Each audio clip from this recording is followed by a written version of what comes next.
Good evening, everybody. Welcome to League of Extraordinary Inventors. I'm your host, Mike from Faraday Research. It is Free Energy Friday. It's Friday night. It is May 9th, 2025. Welcome to the show. And we have a special guest on tonight, and he is just logged in. Hi, Brian. Hey, man. How's it going? Good. Bernie said he was going to be a little bit late tonight. But it said like 30 minutes or whatever. But we're going to keep the show on the road. Welcome to League of Extraordinary Inventors. And we got Philip with us, and we got Lulu. And we also have Taryn, which is another guy who hangs out in our live chat. Live chat is open, everybody. If you have questions, comments for Byron, please do so. And we're going to get into Philip's. Philip, you want to do a quick briefing before we get into Byron's stuff? Yeah, sure. Okay. It won't be as long as the one 2 weeks ago, but very, very interesting. Yeah. So this week, early this week, I talked to the U.S. Navy. And they said they require me to have a peer-reviewed paper before they start funding me. Because I need a minimum of credibility before they're not going to finance some guy alone in his basement, you know? Yeah, which is usually the case. Everybody has to get peer reviewed, right? Because if they bring on somebody and they fund them and they say, "Well, where's the peer reviews?" and they don't have the peer reviews, and they're going to look pretty stupid in front of their superiors. Yeah, exactly.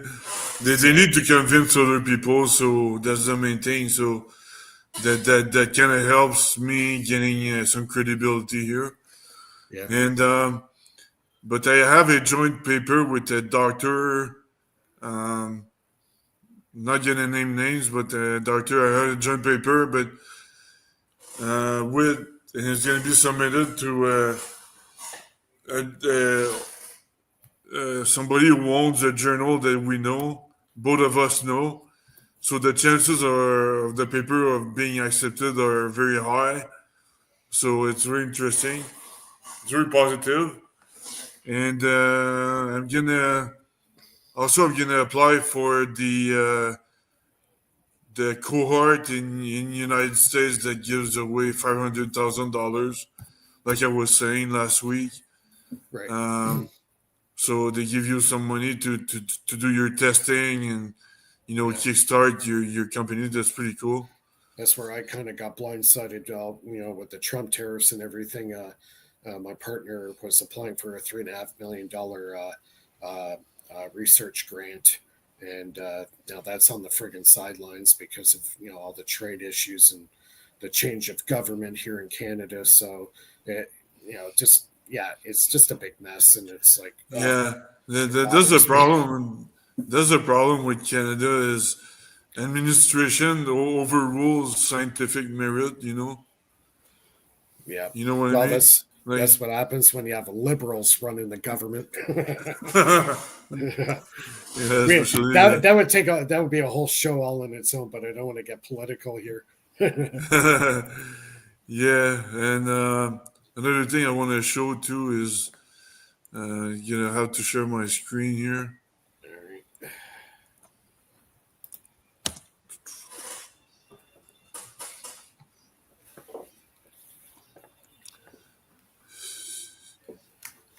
Don't have any sound.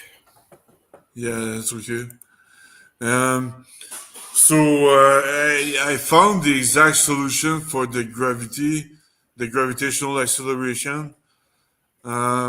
It's a solution. It's an extension of the strong nuclear force, but applied for gravitational acceleration. It's actually this is the standard gravitational acceleration, g times the mass of the Earth divided by the distance squared. But the correction is more complicated. It's actually this one.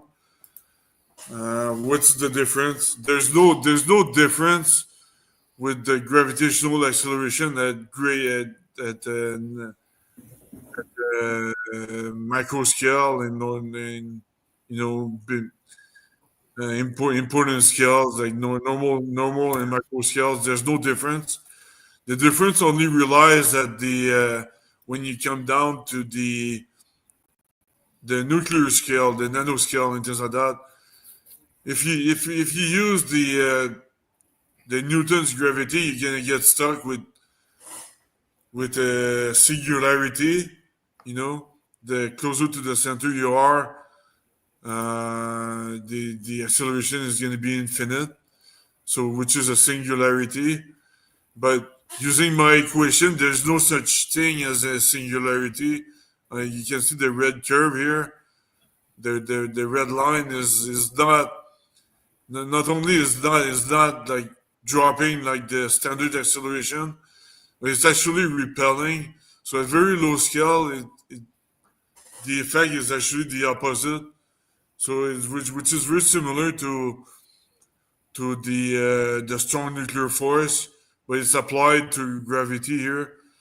As a reminder, gravity is only the time dilation squared, the differential of the time dilation squared, which is similar to the kinetic energy that has the time rate squared. So it's time what it is. It's a form of energy. That's what it is. Time dilation is a form of energy. So so the closer to the Earth you are, the more dense the energy is going to be. So the time dilation is going to be slower. The time rate is going to be slower, and the gravity is going to be more stronger consequently. So these are the conclusions of my last month's research here, which is very important. Once again, I'm not stuck with the singularity, and yeah, that's pretty much it. Um, so, Cool. do you guys have any questions or? I can't think of anything offhand. Yeah, it's just more or less the waiting game now. That sucks. It's always seems to be the case, right? Yeah, Get all the yeah, peer reviews. Hopefully they're all good, and then you have to represent it, and hopefully they take it and give you an offer. It's back and forth, and this could yeah, take a year. It could take 2 years. You don't know, right? yeah. But the good thing that is convenient is that I know the people in the U.S. Navy directly, so I'm not applying. I'm not an unknown person applying on their website for the DoD on their DoD website. I know somebody directly in the Uh, U.S. Navy, so that's going to help speeding yeah, up the administration process. right. You kind of got through the front door. Yeah, Yeah, exactly. So that's a cool thing. yeah, cool. Yeah, Yeah. You could also, just an update. I was saying to Phil, you Sorry. could also promise your reviewers that they could be on your team since they're scientists. That way you could move along things way quicker than years. No? Yeah, the peer reviewers, you mean? Yeah, these people Yeah. are anonymous. They're anonymous, but I know the doctor in Africa that is helping me with the joint paper. I'll invite him down the road for sure to so we can work together. Yeah, He definitely deserves it because he's been helping me for the last year with that paper. right on. So Cool. yeah, it's not easy, man, to get peer reviewed. It's like even Yeah. with the PhD, it's very difficult. Mm. The Yeah. thing, the problem with peer review, like I was saying previously, is since before 1940, you could publish anything you wanted, but after 1940, they started having the peer review system, Weird. and the peer review system sorts out papers that are kind of going against the mainstream. So they maintain the mainstream. They maintain their own interests this way. You know, they protect themselves this way. Right. So if they go against the mainstream, they're gonna get blacklisted. Yeah. Well, And it's like the big club, right? yeah, exactly. And and that was like that in 1960 already. So imagine in 2025 how bad this is. Yeah. These days, the only thing you can do with peer reviews is you have three PhDs. You read like a million books, and the only thing you can do with the peer review paper is add a dot on an I. You know, that's very insignificant. The papers these days. That's my Yeah. point. It's not fundamental physics anymore. Yeah. It's more politics than physics now. Yeah, and exactly. and you know, after 1929, physics really screwed up the whole electrical industry and technology and development. It was pretty much finished Yeah, Absolutely. since the and in Einsteiners since the yeah, Einsteiners got in there. Everything, all the great work that Steinmetz did was just thrown to the side. You know, it's what a shame. Absolutely. Absolutely. Like yeah, yeah, the dielectric field and the electric field and the magnetic field and the lines of force that come of it and the node perturbations, like all that's forgotten and it's Yeah, absolutely all that. necessary. Yeah, all that. Absolutely necessary. Yeah, it's all that geometry. You know how the electron flows on the outside, and all the lines of force in what direction in a three-dimensional visual picture. And Eric Dollard had a really good picture of it when he was doing his energy synthesis lecture. Highly Eh, recommend people watch that, because eh, without watching that electrical mhm. synthesis lecture he did, that was done, I think, early 2000s. He did that lecture, Yeah, and if you don't, it gives you a good it gives you a good background on electrical dynamics and how things work. yeah. Eric Without, Dollard is the king. Eric Dollard is knows what he's talking about. yeah, He to me is the classified math and physics that they're not allowed to talk about. yeah. So I posted. Now they just had a group discussion this last week. I posted it under my community section at the Faraday Research YouTube channel. And watch that video, and it's very important you watch this video. Very key things that they were talking about in this roundtable discussion. I highly recommend everybody watch it, even if you have to, listen to it 3 or 4 times to get it all. It's very, very significant stuff they were talking about. Very important. So, yeah, and cool. that's under, yeah, watch it. It's under the community section of the Faraday Research YouTube channel. Just click on community. And I think it's like the first post down on the list there. So Yeah. listen to that, and it'll give you a whole different perspective on what we're doing. And also, talking about YouTube videos, did you see your counter is not increasing even if though people are clicking the I like know, button? yeah, and like I'm going into my analytics that's on a separate platform in YouTube, and it says I had over 50 more subscribers in the So last 2 weeks. So I'm like getting shadow banned again. yeah, so you know what it is, right? It's taxless energy gets discriminated. That's how it works. Yeah, And if you talk about it, that's just no, wave the finger and yeah, I've done a lot of no. I know, right? And that's the worst part because, like, it's we're at a time right now, especially in Canada. Like, United States has a lot of energy, and Are Canada you has the from Canada potential, as well? of course. Oh, And okay. and like for me, I think right now Canada should actually go for. So, have you ever heard of the rugged shoots pump? Run it shoots. Yeah, it's a giant. So it's huge. So what it is that it made all the compressed air for the Sudbury mines, cobalt mines, Okay. and powered the generators. Okay. And so what it was there's a waterfalls, and off the side they kind of like steered off a river, and then Right. they had a drop, and then it came back up. And what happens is they had a bunch of pipes in there, and would Mhm. pull all this air in, and then it would go and get captured in the water, fall down into another area where it Right. would separate in a chamber with oxygen and water on the bottom, and the water would come up and then come out. Okay. But the oxygen would compress into like 125 pounds of psi of air in Oh, like a wow. giant tube.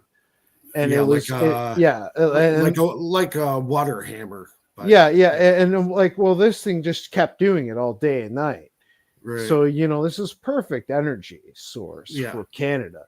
And I'm Yeah. like, why can't we adopt this? Like, we could even do Well- this in water lines with pipes. Well, Like, see the it's just unbelievable. Like, why can't, like, we're like China actually, like, I was just watching a video. So believe this or not, but China has 200 and some 50 docks that are building submarines and boats and everything for military.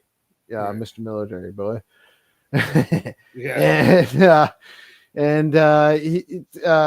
So realistically, we have maybe 1 or 0, and the United States has 1 or 2 or 3, and we're at a point now where we need enough energy to keep up with the times and Yeah. where the life is going. Because Especially we're in a glass house, and these Chinese could easily walk in, and it's just, we really need to fortify. We need to have more energy. We need, and the best part about compressed air is that when it expands, it creates the refrigeration effect, which cools the planet.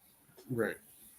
And with all this fracking that the United States is doing, we're going to need to somehow keep Canada cool, because it just blows up here. Yeah. And but that's the problem with Canada. We don't invest in deep tech because it's too risky. So we're not we're never that's the gonna thing. innovate. It ran We're the never- cobalt mines for years, like Yeah. 80 years, I believe.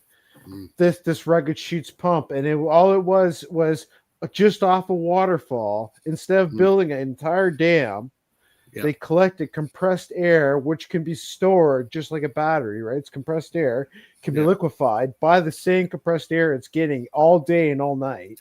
Yeah. And you know what I mean? Like this could be the turning point for Canada if we just adopt our own technology that we use for mines. We could have electric power stations all down every highway with all the compressed air running it and cooling Canada down. And when the hot airs that come from the Tornado Alley down in Ontario could easily just get blown up and mixed in with because it'll go over top the cold air that's produced underneath. So therefore, we could defeat the tornado aspect by just compressed air. Yeah, let's see. This is where everybody has gone wrong, and they talk about this in that video I was telling you about with Eric Dollard and the round table. That we're already using free energy devices right now, and hydro is one.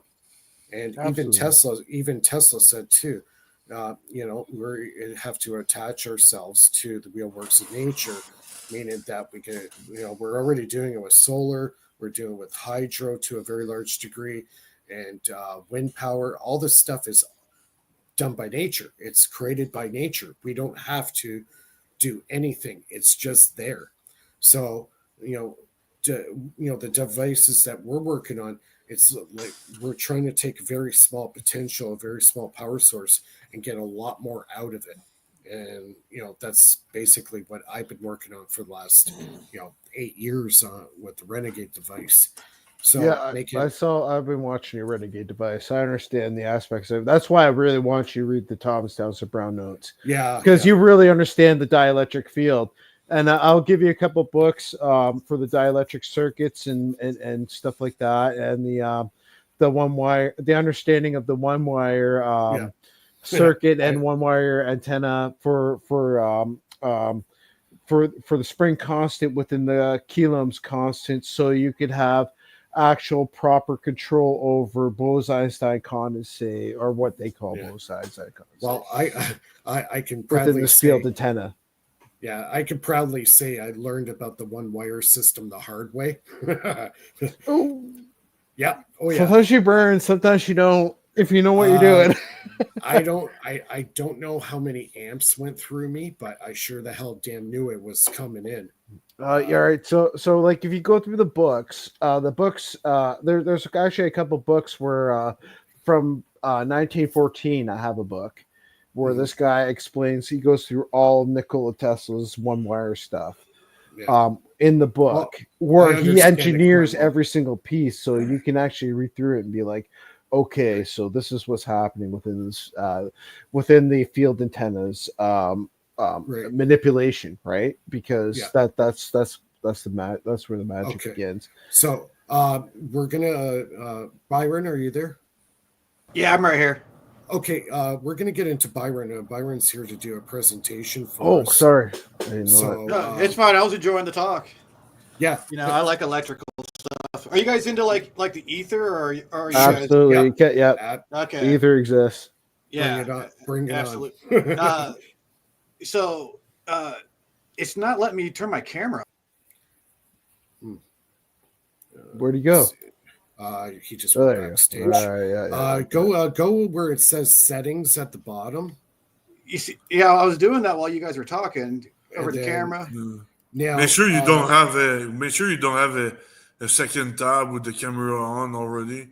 Oh, I it don't. I happens don't to have me. any tabs. I don't have any tabs open.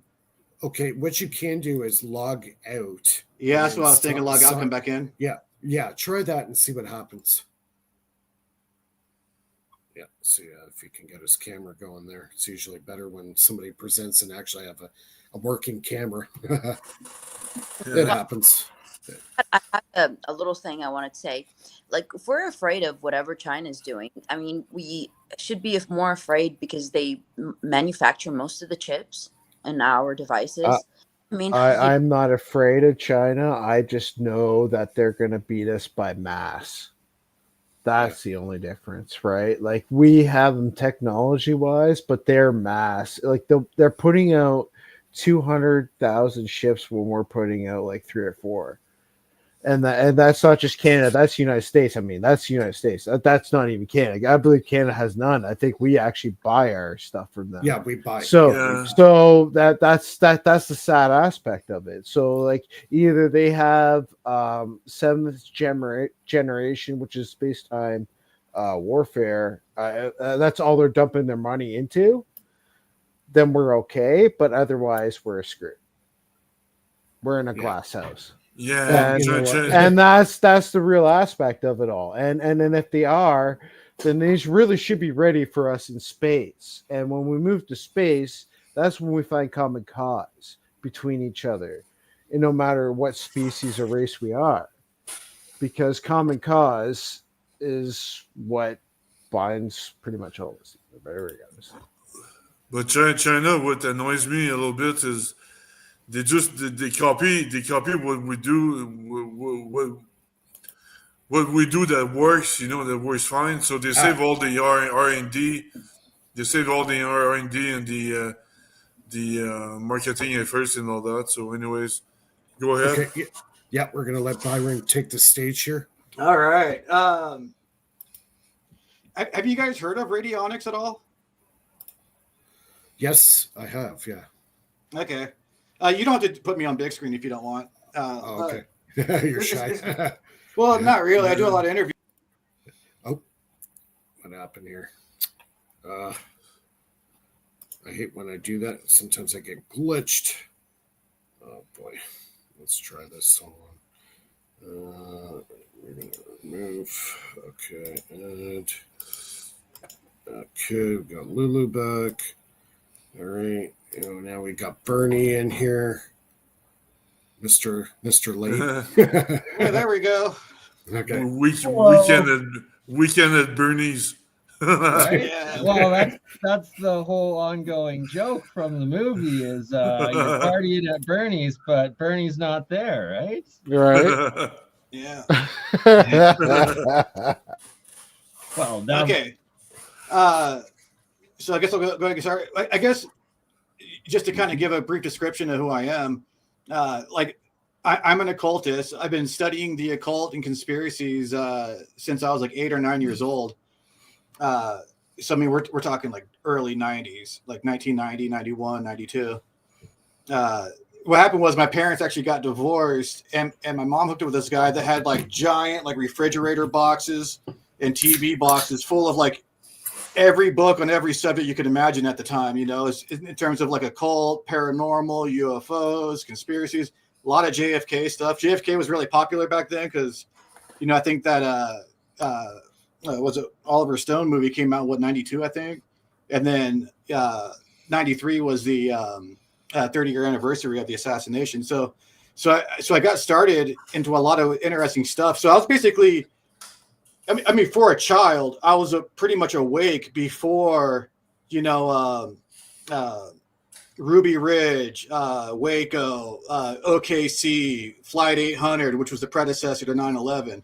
You know, so that was kind of interesting. But magic was always something I kind of kept putting back on the shelf, you know. And it wasn't until someone put a curse on me that I really saw how physical and real magic was, and that's when I got bit by the bug and really went all in.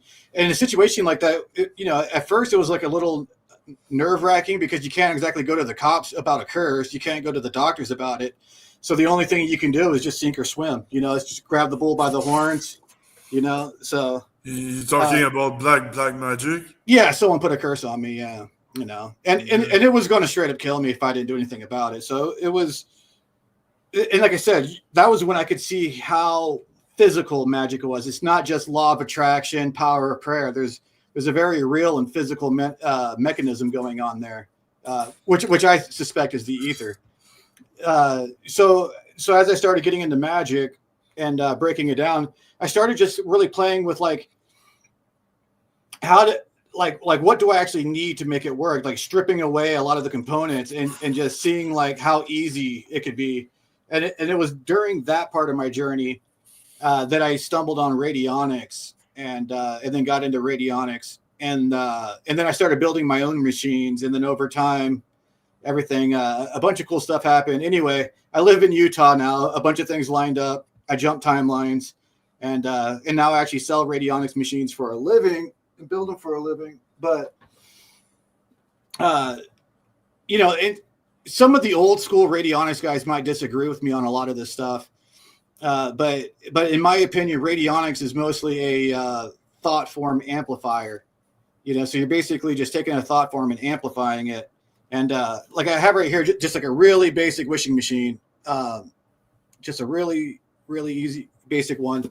So what all you got to do is put your input, and that's going to be your intention. Right. And then you want to put something that represents you on here too. And then the stick plate is basically a form of dowsing. So you want to just kind of turn the knob, rub the stick plate, and then you'll feel it kind of skip across the surface. It's called a stick. And it kind of feels like rubbing your finger across a balloon or something, you know, when it just kind of ripples across it. And dial your rate, put whatever represents you or the target on the output plate, turn it on and let it go. And that's just like a really basic one. That's like one that I just kind of keep on hand just to kind of show demonstrations. But there's intention targets only, right? Yeah, I mean, it depends on what the situation is and what it calls for. So, like, and this is a good thing to bring up. So, like, a lot of people that get into magic do have like kind of selfish reasons to get into it. Like most people want to get laid, they want to get paid, or they want revenge, and that's just a fact of life. And so, like, you know, getting revenge or justice or however you want to articulate that, even though on the surface it seems like the most messed up thing you can do with something like that, on the flip side, you know, if you want to make more money, you can get some side hustles going, you could turn in, you know, like 100 resumes and get a better job. you know, if you ask out 20 chicks, you know, you're going to get a date, you know, like, but when it comes to like revenge, there's no real way, or justice for that matter. If someone does you wrong or does you dirty, let's just say someone like molested your kid or something really extreme, right? The police aren't there to help you, you know, like, I mean, let's just get real. The police are not there to help you. And, you know, do you want your kid to grow up without a father because you're in jail because you went and took justice into your own hands? So from like a nuts and bolts perspective, you know, it depends on the person, you know, I mean, it depends on the situation, you know, but I try to encourage people to use it wisely, you know, but I mean, a bunch of people in the community are, you know, so the radiology community kind of has a split. Like, it originally started in the early 1900s, and it was used by doctors for healing. You know, then when the FDA found out about it, they threw all the doctors in prison, or a lot of them in prison. They confiscated all the machines and destroyed them. And then it kind of went underground for a little while. And a bunch of doctors actually died in prison. It was kind of a serious thing. But there were a couple of radionics practitioners, doctors in the UK and Britain. And when they were on trial, the judge's wife actually had terminal cancer. And they were like, hey, just for the heck of it, maybe we could help. And the judge was like, dude, at this point, I'll try anything. So he gave them a witness sample of his wife. They got rid of the cancer in no time. And the judge dropped all the charges. And then later on, it was starting to kind of resurface again. And it was mostly being used for like agriculture. A lot of agriculture guys are using it. And what they were doing was they would put like a can of pesticide on the input and a picture of the crop or a sample of the crop on the output, dial the rate, and then get rid of all the insects without having to spray their crops with toxic substances. But then they realized that they didn't actually need a can of pesticide at all, or any pesticide. All they needed was a picture of a can of pesticide, and they could get rid of the pest. So it kind of shows you that the mind has a lot to do with it. So you can target just with the picture. Yeah, you can target just with a picture. Yeah. You don't need like a piece of hair or something like that. No. And a lot of the old schoolers, they were all about using like hair or maybe like a blood sample or something like that. And then they would, or at least a Polaroid picture, because a Polaroid picture is like really it's like more analog. It's taking a clean picture, of something. But yeah, you can just take a digital picture, print it right off the internet. And that's kind of alarming because, you got to be a little careful what you put out there, I guess, as far as the internet, because there are. Sorry, go ahead. Oh, no, go ahead. What you're going to ask? It's fine. The thing is that stuff is very informal. Maybe the spirits will help you first, but they'll want something in return. Oh, spirits?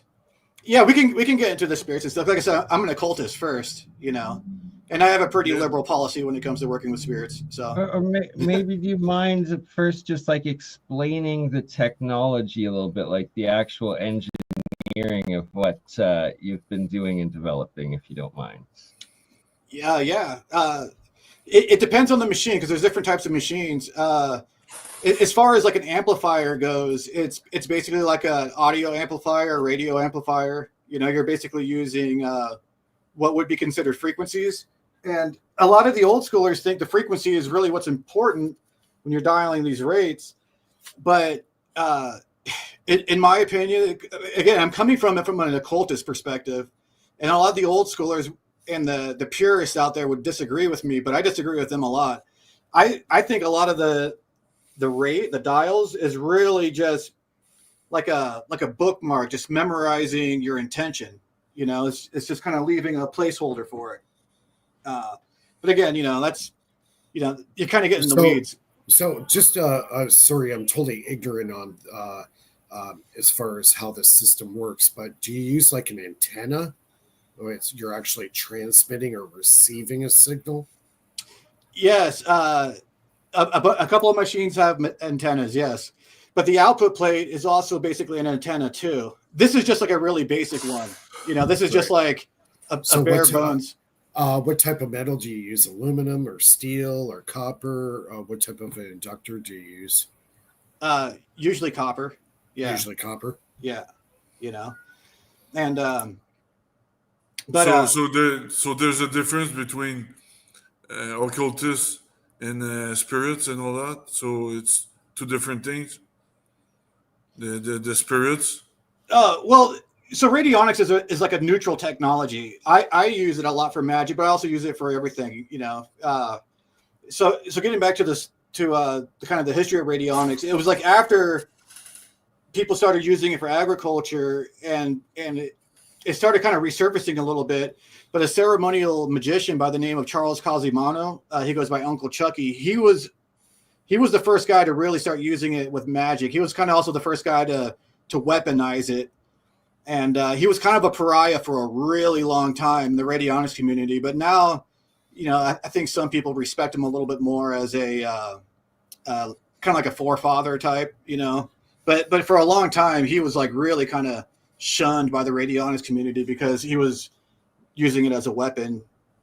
He uses it for other stuff too, but some of his books are based on like what was it? Psionic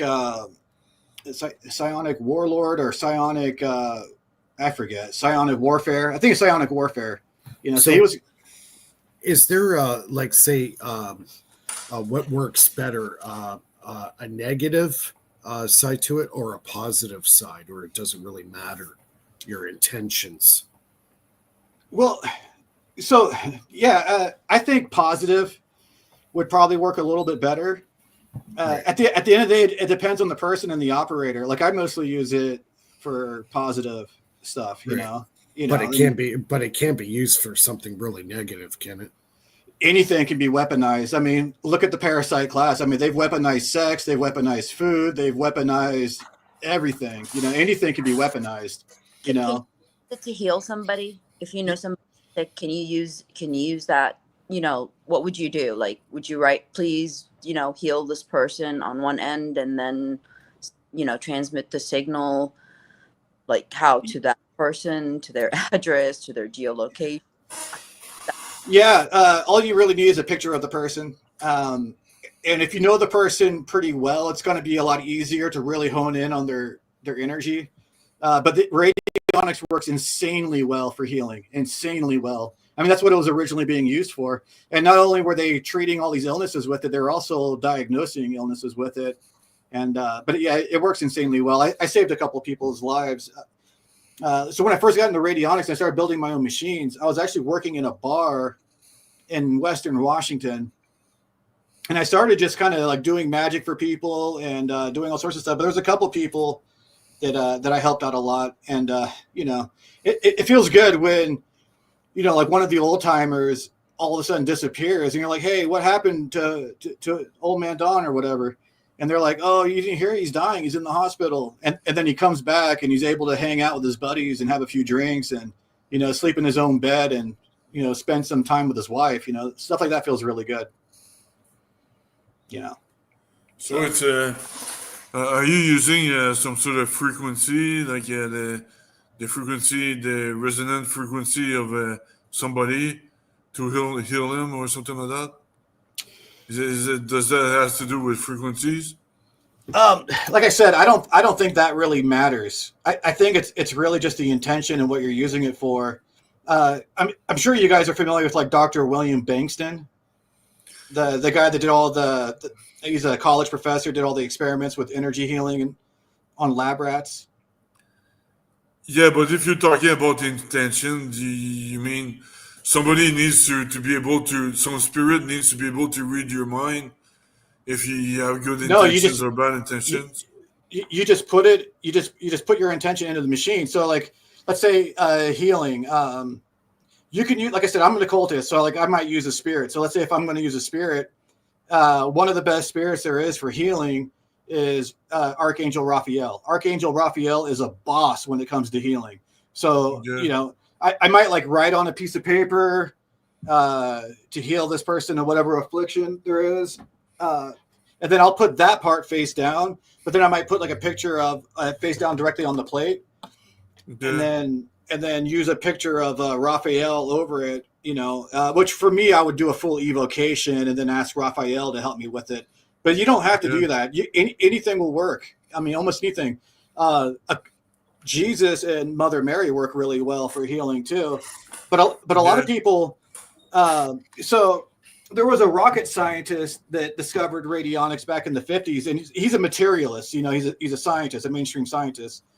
He worked for JPL, and his daughter had like this wart outbreak all over her face, and all he did was he built himself a radionics machine, and all he did was he took a picture of his daughter before she had the wart outbreak when her face was perfectly clear, and he just focused on her having a clear face and the warts disappearing, and he dialed his rate, turned it on, and then within, I think it was 2 weeks or 3 weeks, he says that the warts went away. And then after that, he was like, well, that just kind of slaps everything that I thought I knew about science in the face, So and then he was bit by the bug, and he went into it after that.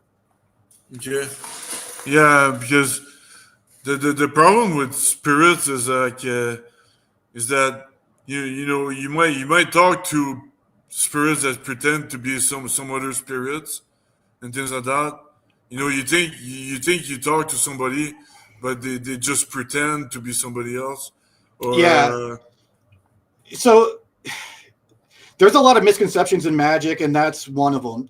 I've never had that experience, and I don't know any real practitioner that's ever had that experience. It might be possible to someone who doesn't know what they're doing, maybe. But you got to understand, like when people get into magic, for one, they have spiritual backup, and there's like an old saying, like you can have cats or you can have pests. Does that make sense?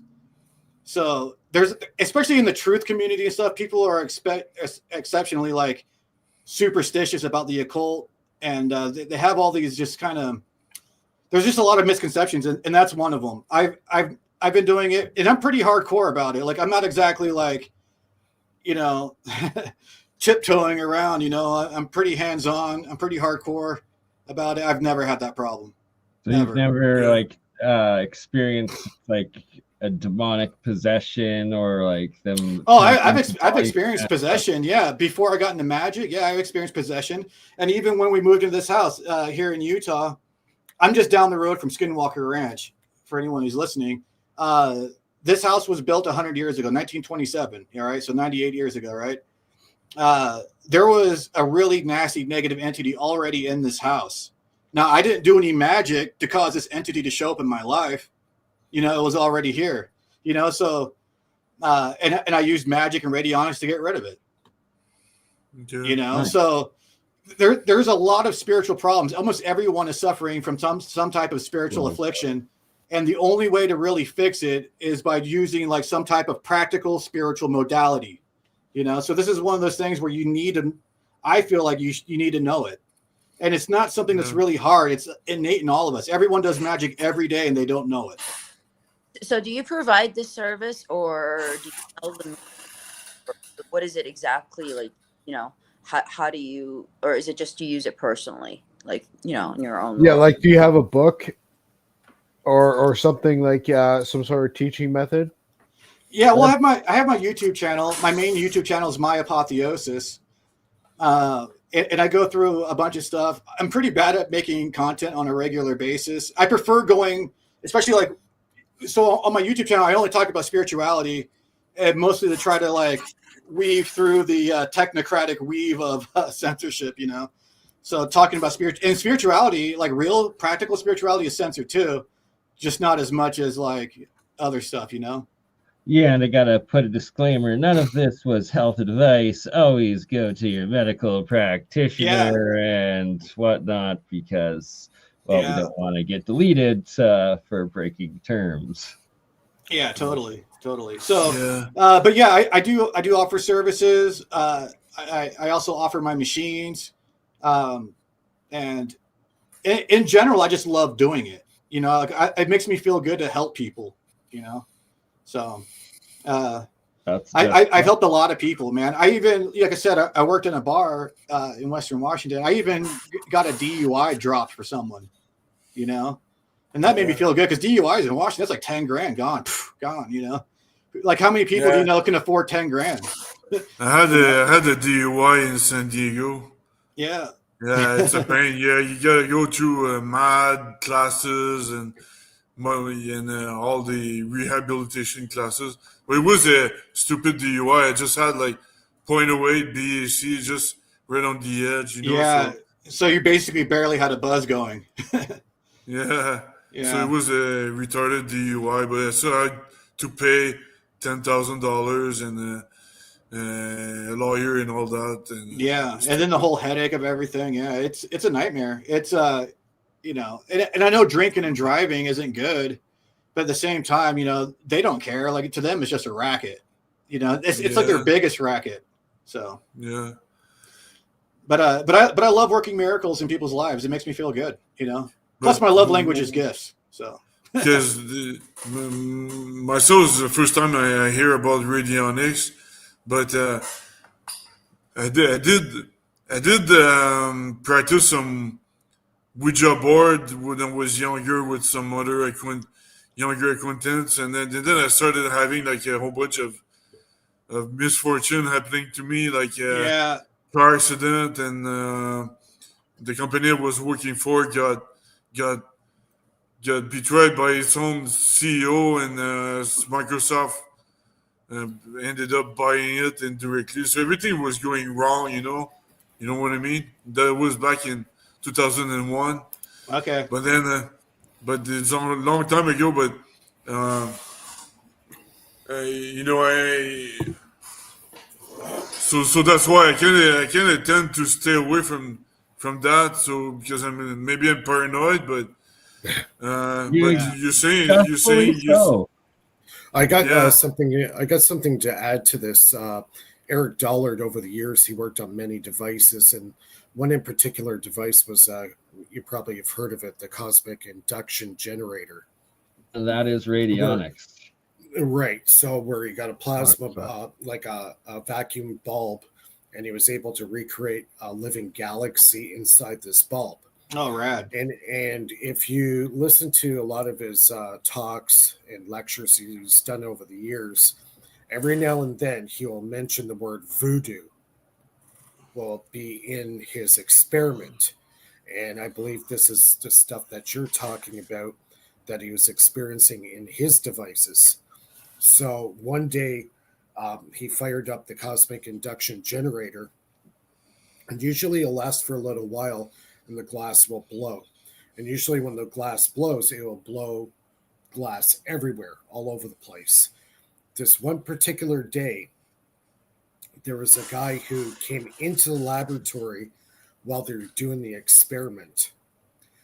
When this guy got close to the bulb, it didn't blow glass everywhere. It only blew the glass at him. So what was ever was inside that cosmic induction generator didn't like him. And after that happened to him, he never came to the lab ever again. yeah, I would imagine not, you know. Yeah.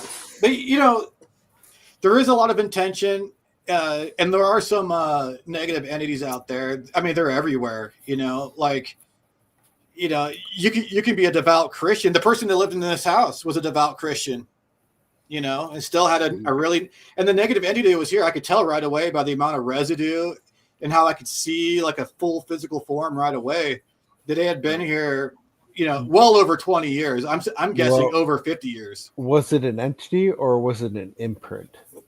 Oh, it was an entity for sure. Yeah, it wasn't an imprint. Okay. It might have started from an imprint, you know, because sometimes like psychic residue. Because I before I really force resonance would dictate that it could possibly jump, but yes. Yeah, because once something negative happens in a house, you know it. So okay, I'll get into like a couple of different definitions of like demon, and you know, because you have like demons that are in like the Bible. It's like to me, those are like characters in a book more than like a demon. But the actual phenomenon of like demons is, you know, like something really negative will happen in like a house or something. Let's say someone commits suicide. I actually lived in an apartment where a lady committed suicide, and I'll get into that story too. And so so this negative energy will happen. Maybe they're already possessed too. Maybe they already had a negative entity attached to them, because there's a really intense energy that goes on when someone takes their own life. But let's just say let's just say like maybe like a mental institution, right? So this negative energy will start accumulating, and then after a while, and all it's doing is just kind of like a magnet for that chaos and that suffering. But after a while, it starts taking form. It starts like becoming more and more self-aware. After it starts possessing a few people, it starts understanding language a little bit more. And so at that point, not only is its goal to feed on suffering and chaos, but its other goal is to become more tangible. And it does that through like possession and interacting with human beings. So like a lot of what we call like demons is really just like a natural byproduct of the human experience. All right, so I have a really good mind F for you here. So in 1950, W.O. Schumann, the guy who created the Schumann frequency, found mathematically that the Earth's ionosphere makes a cavity waveguide, and it is constant to the magnetic field. Sorry, its constants and magnetic field oscillate at a frequency identical to the range of the human brainwave. Yeah, that makes perfect sense. So if you really think about it, maybe the ionosphere itself is our brain. Well, And we are Or just the Akashic no. record. Think about this. Maybe this is even funnier. Think about this. Maybe God can't create, or God can't control our existence, so it lives through us. And because we have no form of it knowing what is going to happen next, it has a form of wonder. And that is what it lives for. Yeah, a lot of people think that. But what you were talking about with that human resonance in the human brain, there's a measurable downward electrical current on the earth. And people always talk about, like astrology, like as above, so below. And then when you kind of get into, because I believe heavily in astrology and magic, and in my opinion, magic and astrology proves creation 100%. So it's kind of weird to me that so many Christians get so polarized by it and triggered by it, because I think that proves creation more than anything else. But when you look at these, let's go to like the Goetia, right? So you have the 72 angels of the Goetia, and you have the 72 demons of the Goetia. Then you have like the 72 angles of the zodiac, right, of the sky clock. And then so each one of these demons and angels are a different aspect of this creation. So when you're working with this, you're basically working with like an anthropomorphized version of basically like creation and the human experience kind of interwoven into one. And God, what's his name? Carl Jung. He actually mapped out 72 parts of the subconscious, of the dark subconscious. So when you look at like 72 demons of the Goetia, 72 aspects of the dark subconscious, 72 angles of the zodiac, like.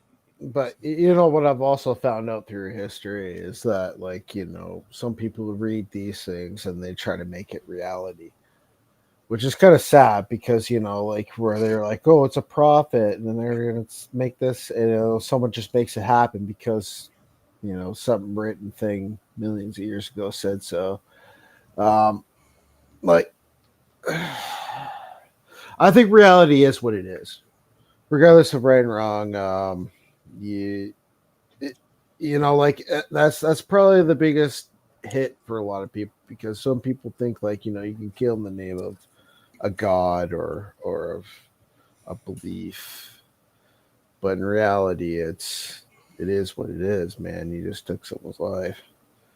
Like, I think this is a big realization that humanity needs to actually sit back and look at, because if they don't, like, wars are going to just take people's lives unconditionally, and it's going to be sad. Sorry, what were you saying, Lulu? I do believe in entities and demonic possession and all of this stuff. I grew up with the Middle Eastern culture, where they talk about this stuff like a lot. Yeah, a lot, a lot. You know, it's No, I've seen ghosts and stuff too myself. I've seen flying saucers. I've seen it all. I am a soup. Me too. Natural, and I understand that it's there, and it's so am I. is like how did you get rid of your entity? You And don't ever you know, get rid of any of them. Listen, so Well, I got it out of the house. That's what's important. So the reality is time is not linear. So no matter what happens, it happened, Yeah. and it can be recalled and brought forth and whatever. Yeah. And you know that is the saddest part because so the magnetic field itself is what's creating linear existence. Magnetic field is creating a drag. And if it was just a dielectric field, everything would be instantaneous. So in reality, the only reason why we exist is because the electrostatic friction of every single particle that is in our atmosphere is creating a drag and creating a magnetic field due to motion of its rotation and its place in space and time. It will actually, and like this is the same thing that weaves DNA, and like. Oh, sorry, I'm getting way too ahead. Yeah, like I am flying way too ahead. She asked a really like basic and specific question, and you kind of went off in the weeds there. Sorry. What was your basic question again? My bad. How did I get rid of the negative entity? Negative entity. Okay, so. Well, she asked me how I got rid of my negative entity. Actually, I could tell you exactly how to actually do it, like how the exorcists do it. They can drop it right down. So what happens is it's a dielectric imprint. So dielectric memory is taking place. So one of the best actual things that were discussed was in the 50s by this one guy who claimed he created flying saucer, and Eric Dollard worked for actually. He built the what was that place that has that coil that's wrapped around it in the desert? Are you talking about Otis Carr? Yeah, no. Thomas Townsend Brown? No, the Eric Synchrotron, the the Integratron. The Integratron. Thank you. Yeah, the Integratron. Integratron. So the Integratron was created by Eric Dollard. And he has said it many times and a whole bunch of times before. And he actually claimed that they did it all wrong because when they brought the power in, it was right off the grid. He's just like, no, you need electricity going into here, not from the grid. That's not the same thing. Yeah, one thing to note about the Integratron that a lot of people don't know about is there's absolutely no metal in that structure at all, other than the inductors on the outside that create the grid. Yeah, because it's dielectric. It's using dielectric memory. So right. The first people ever talked about dielectric memory was Thomas Townsend Brown, which is in his lab notes. And there's magnetic memory. And magnetic memory has its limitations where dielectric memory has beyond fascination, right? So like a lot of people don't realize that dielectric memory can also be added with optics. So optical computers and dielectric memory coherently working together. So now you're working with just not only that, you add electrostatics to it. Now you have that perturbation within the ether, and you can do fascinating things. I really actually shouldn't talk. Yeah, that literally went nowhere. Yeah. Okay. Okay, Lulu. To answer your question, there's a few ways. The best way that I found, if you have like a lot of heavy residue, to get a bowl of water with some salt in it, and I like to use like Dead Sea salt or something. You know, I never used table salt for anything, but like Dead Sea salt or something. And what the salt's basically going to do is hold a charge. So I'll start breathing in like a white golden light, and I'll do like a power meditation first, activate my energy centers usually just to do overkill. But anyone can do this. So just breathe in this white golden light, and once your body's just filled up with this white golden light, and you get rid of all the junk energy and dispose of it. So you'll take your right hand and take these two fingers right here, and then breathe out and channel and hold it right over the water first, and breathe out and channel all that white light. And then right as soon as the light starts coming right out of your fingers, you put it in the bowl, and then you start breathing that light like 4 or 5 however many times it takes to get the job done. Fill that bowl of salt water up with the white light, and then you start at the back of the house. If you have 2 stories, you start at the top. If you have a basement, you start down the basement. But you want to work everything from the back of the house to the front of the house and go all the way out. But you'll take these 2 fingers and you'll kind of throw the salt water around and just really break up all that residue and then get it out. And then I'll go like past my door, get out to the yard, and get it out into the street, and then out further away from my house a little bit from the street. So obviously, I want to do this at night because you're gonna look like a weirdo during the day, right? So after that, your psychic, faculties are going to be really activated. It's going to be real easy. But I'll just kind of go through the house, and I'll just kind of get what's left of the residue out, and do the same thing. But I'm just moving the psychic energy out, and do the same thing. Get it all the way out to the street, and then banish it, and then you're pretty much good to go. And then I'll go to the back of the house, or maybe even every room in the house. I'll just make a quick basic offering to kind of like reset the energies in the house. But when the residue is really bad, like if you're dealing with like a suicide, or like here with the entity that had been here, I think it had been here for at least 50 years. That's the best thing that will work, is that salt water technique.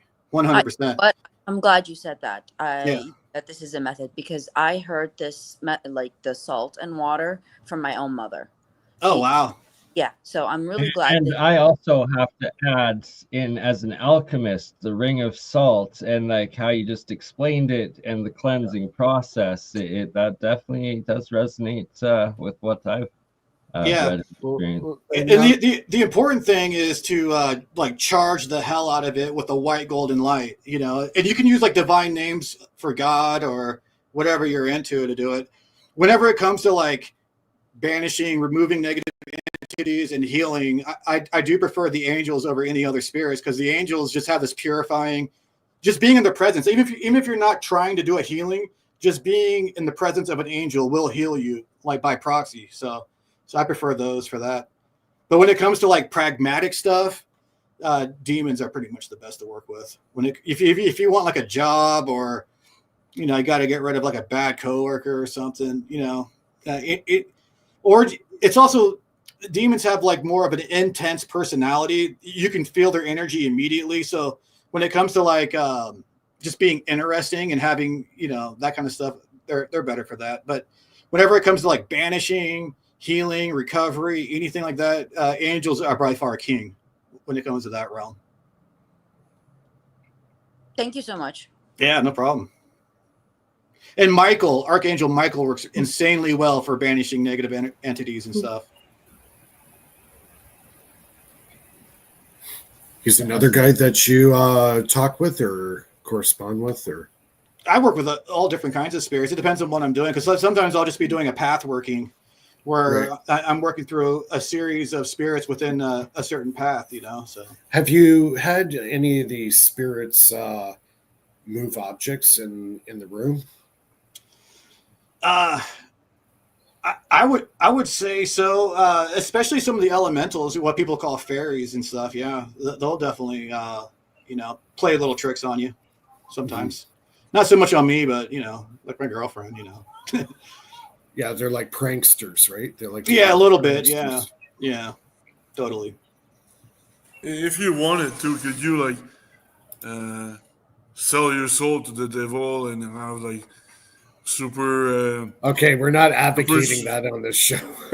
No, Phil, come on. I don't think so, man. I don't even know if that's a thing, because the soul almost seems more like a mechanism than it is, like something that belongs to you, because the soul isn't really like, it's not a part of your body. It's not a part of your brain.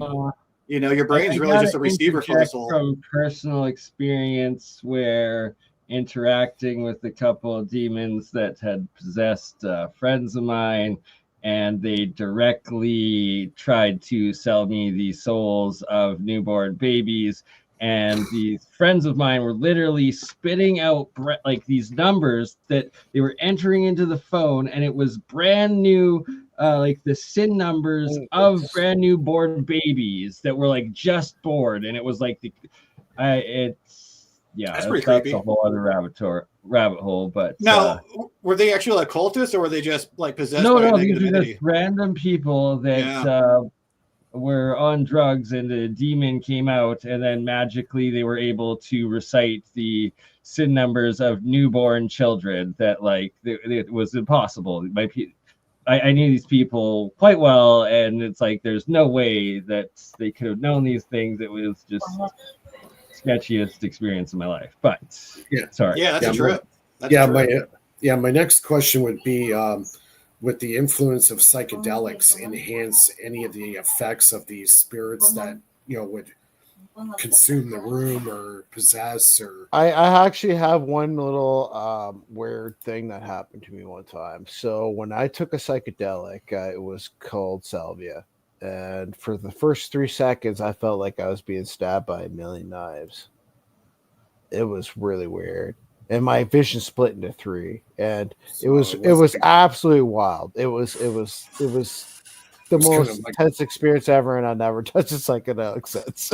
Yeah, it was like a bad trip, right? Yeah, but anyways, that's my share. Sorry. Yeah, I do not advocate. Well, I don't advocate for any drugs, but especially salvia. I've never done it myself, but like, my one experience watching someone on it was like, I was hanging out with some buddies of mine. They were like trying in their garage. They were trying to convince me to do it. I was like, no, thanks. And then there's like just some random like 18, 19-year-old kid walking through the alley. He's like, yeah, acting all tough. He's like, yo, give me a hit of that. And he like took this big hoot of it. And then as soon as he let it out, just shrieked and straight booked it into the bookcase, and the wall of the bookcase fell out shrieking. And it was just like, yeah, no, thank you. Yeah, actually, I watched one guy. He was just like, he looked at it straightforward, and like, I guess he smoked it, and they told me that he smoked it, and he was just like, I'm getting pulled into the sun. And he looks like he was grabbing a rope and pulling it into himself. It was weird. How about have you ever heard of anybody with experiences with DMT in these entities? Yeah. So when you asked the first question, I was going to get into that. So for the most part, I prefer being sober when I do magic, especially if I'm doing like a full evocation and all that. I prefer being sober. Microdosing especially can help because it kind of tunes you onto that kind of magical worldview, kind of shifts you a little bit without making it an issue. But with DMT, well, first of all, DMT can be a powerful tool just because it slaps the veil right off your face, and you have no idea like what the potential is on the kind of like extremities, like the external fringes of this realm, like unless you do DMT. And so there is that. And I think it turns you into it. I think the entities that you see on DMT are absolutely real. They appear to be somewhat like partly tasked with the responsibility of maintaining reality itself, but who knows? But So one thing that I did, and this is something really cool that you can do with radionics that a lot of people don't know about. So I made a servitor. I actually have a sigil for a servitor right here that I made. But so I made it. Sorry, if you don't mind showing again. Oh yeah, this is just a sigil. Oh, it's just a sigil for a servitor that I made a while ago. But whenever I make my sigils, especially for my servitors, I like to reduce them as much as possible. Are those like constellations? Is that what sigils are? No, it's basically like you make it through magic. Sorry, I'm a noob. When I explaining it. Yeah, when I making a servitor, I channel the sigil for it usually. If I'm making like a chaos magic sigil, which I never do anymore, I don't really ever do that. But if I was to do that, I don't care as much about it. But when I'll just kind of do it the traditional way. But I'll get into that. Okay, so what I did was a coworker at work gave me some penis envy mushroom chocolate bar, right? And I don't know if you guys are familiar with mushrooms, but penis envies are the best. Anyway, so I made a servitor to help with spirit communication, astral projection, and then I used radionics and I spliced it with plants that contain DMT, because I have a bunch of like mimosa, hostilis bark, and I have a bunch of acacia bark, because I'm a West Coast hippie.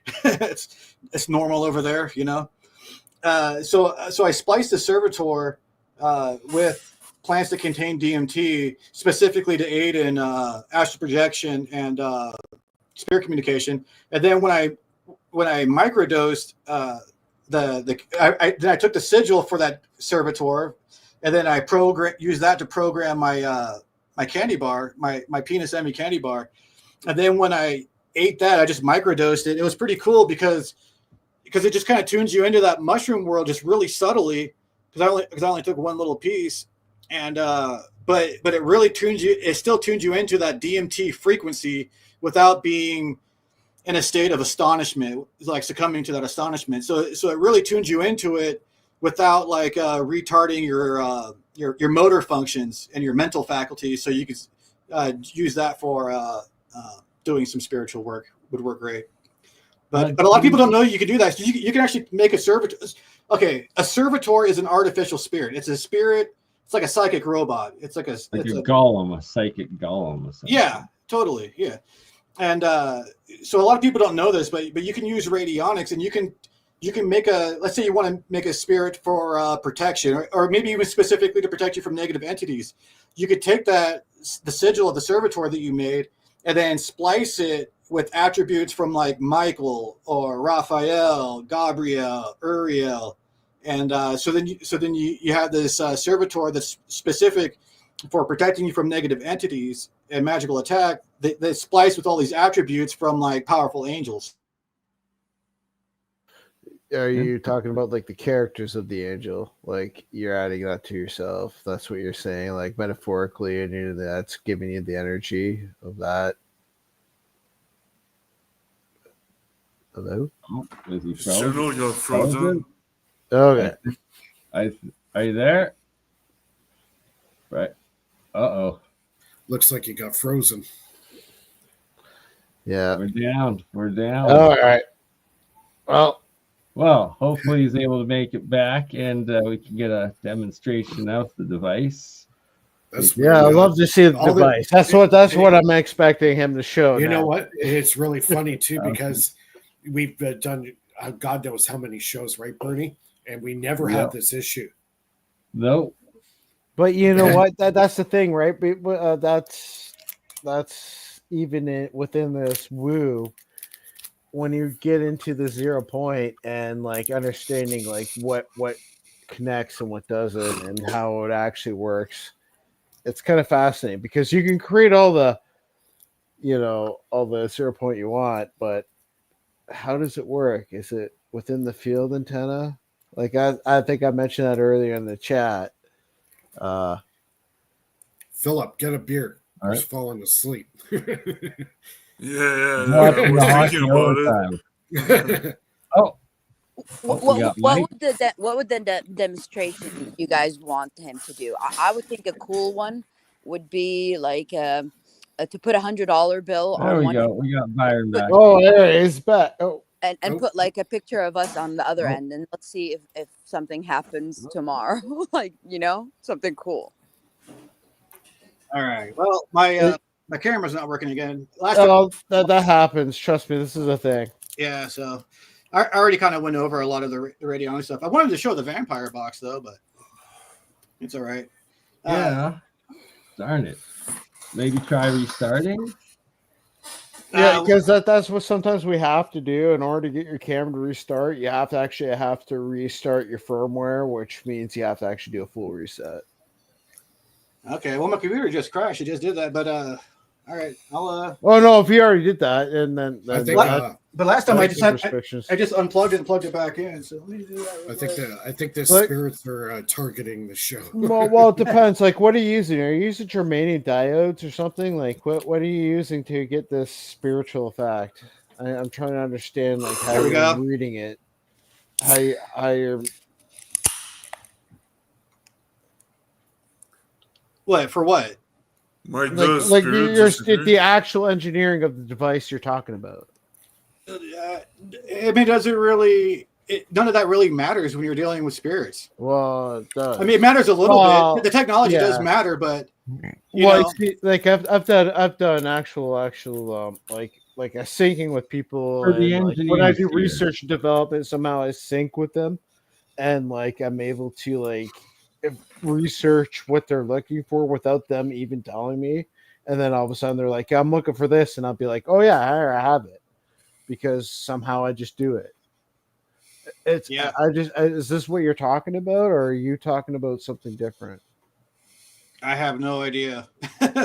Okay, so like what I mean is like literally like naturally, like I'm just like, for example, like I talk to this guy and I'd be like, okay, so I am studying all this stuff, and all of a sudden he comes to me and asks me, this is what I'm looking for.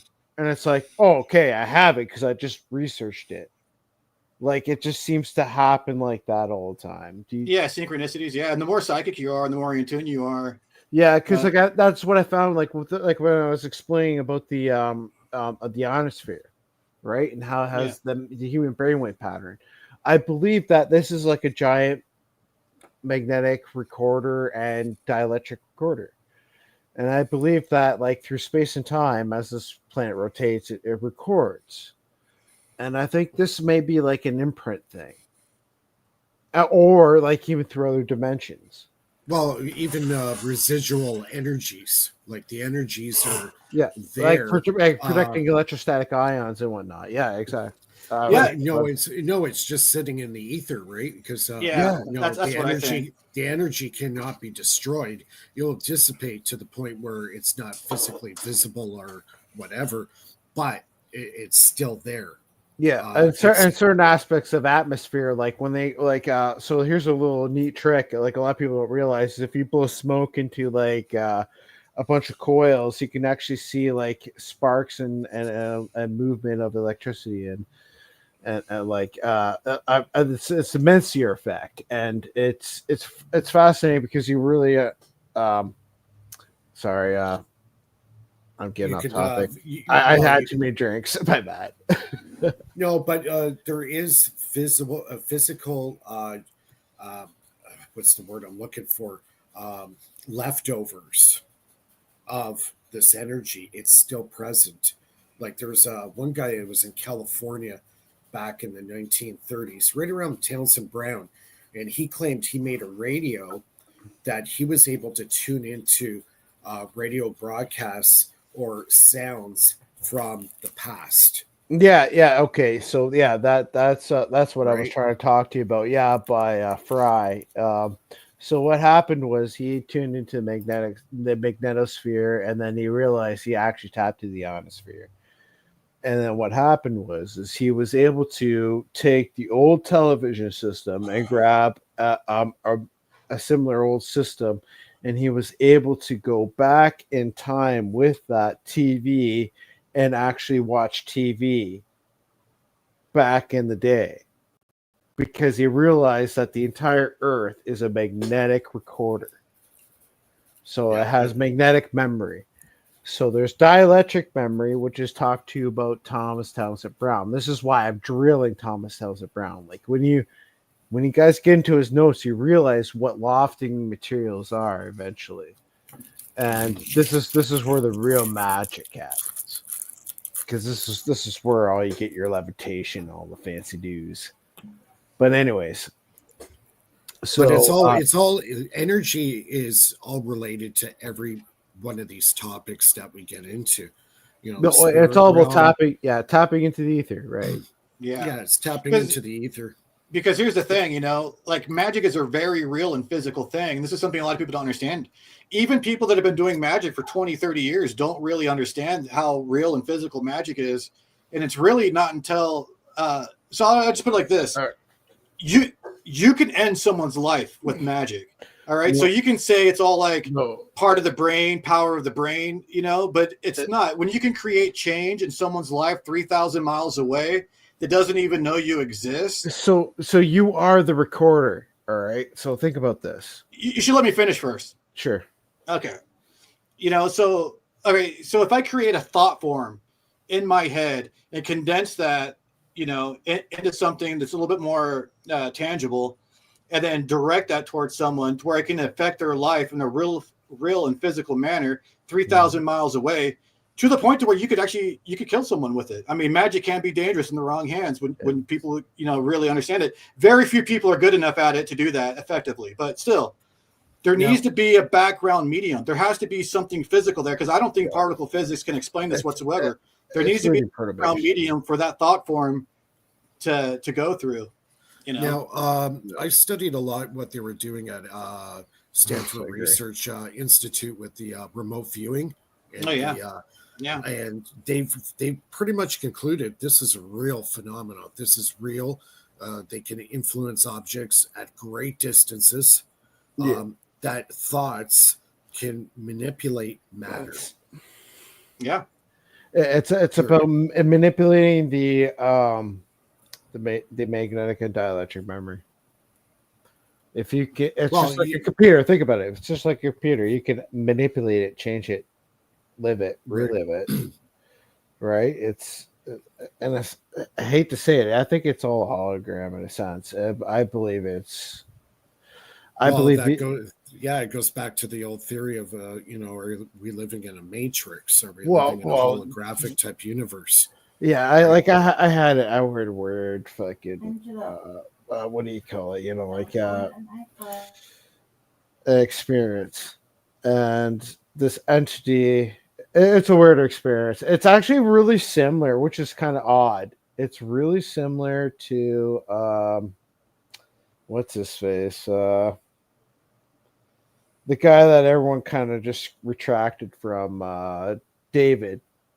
Dave, what's his name? Rossi?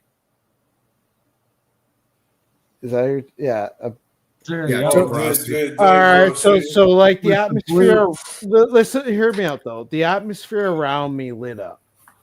There was no way I casted a shadow, and something grabbed me on the shoulder and then told me everything was going to be all right, and I was back in my chair.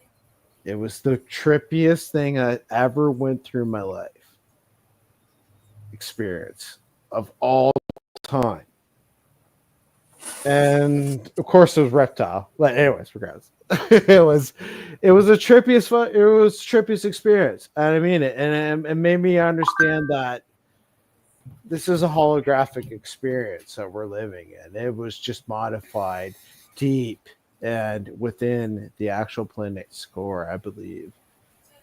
And I believe it's been tuned and we kind of just live a non-linear, like, I don't know how to explain it. But anyways, my bad. I'm tripping. I had too many beers. This is bad. This is real bad. It's all right. Like I've had, I think, 7 tall boys right now. So we had a few questions for Byron. Question about the ectoplasma recipe. Do you know anything about that? No.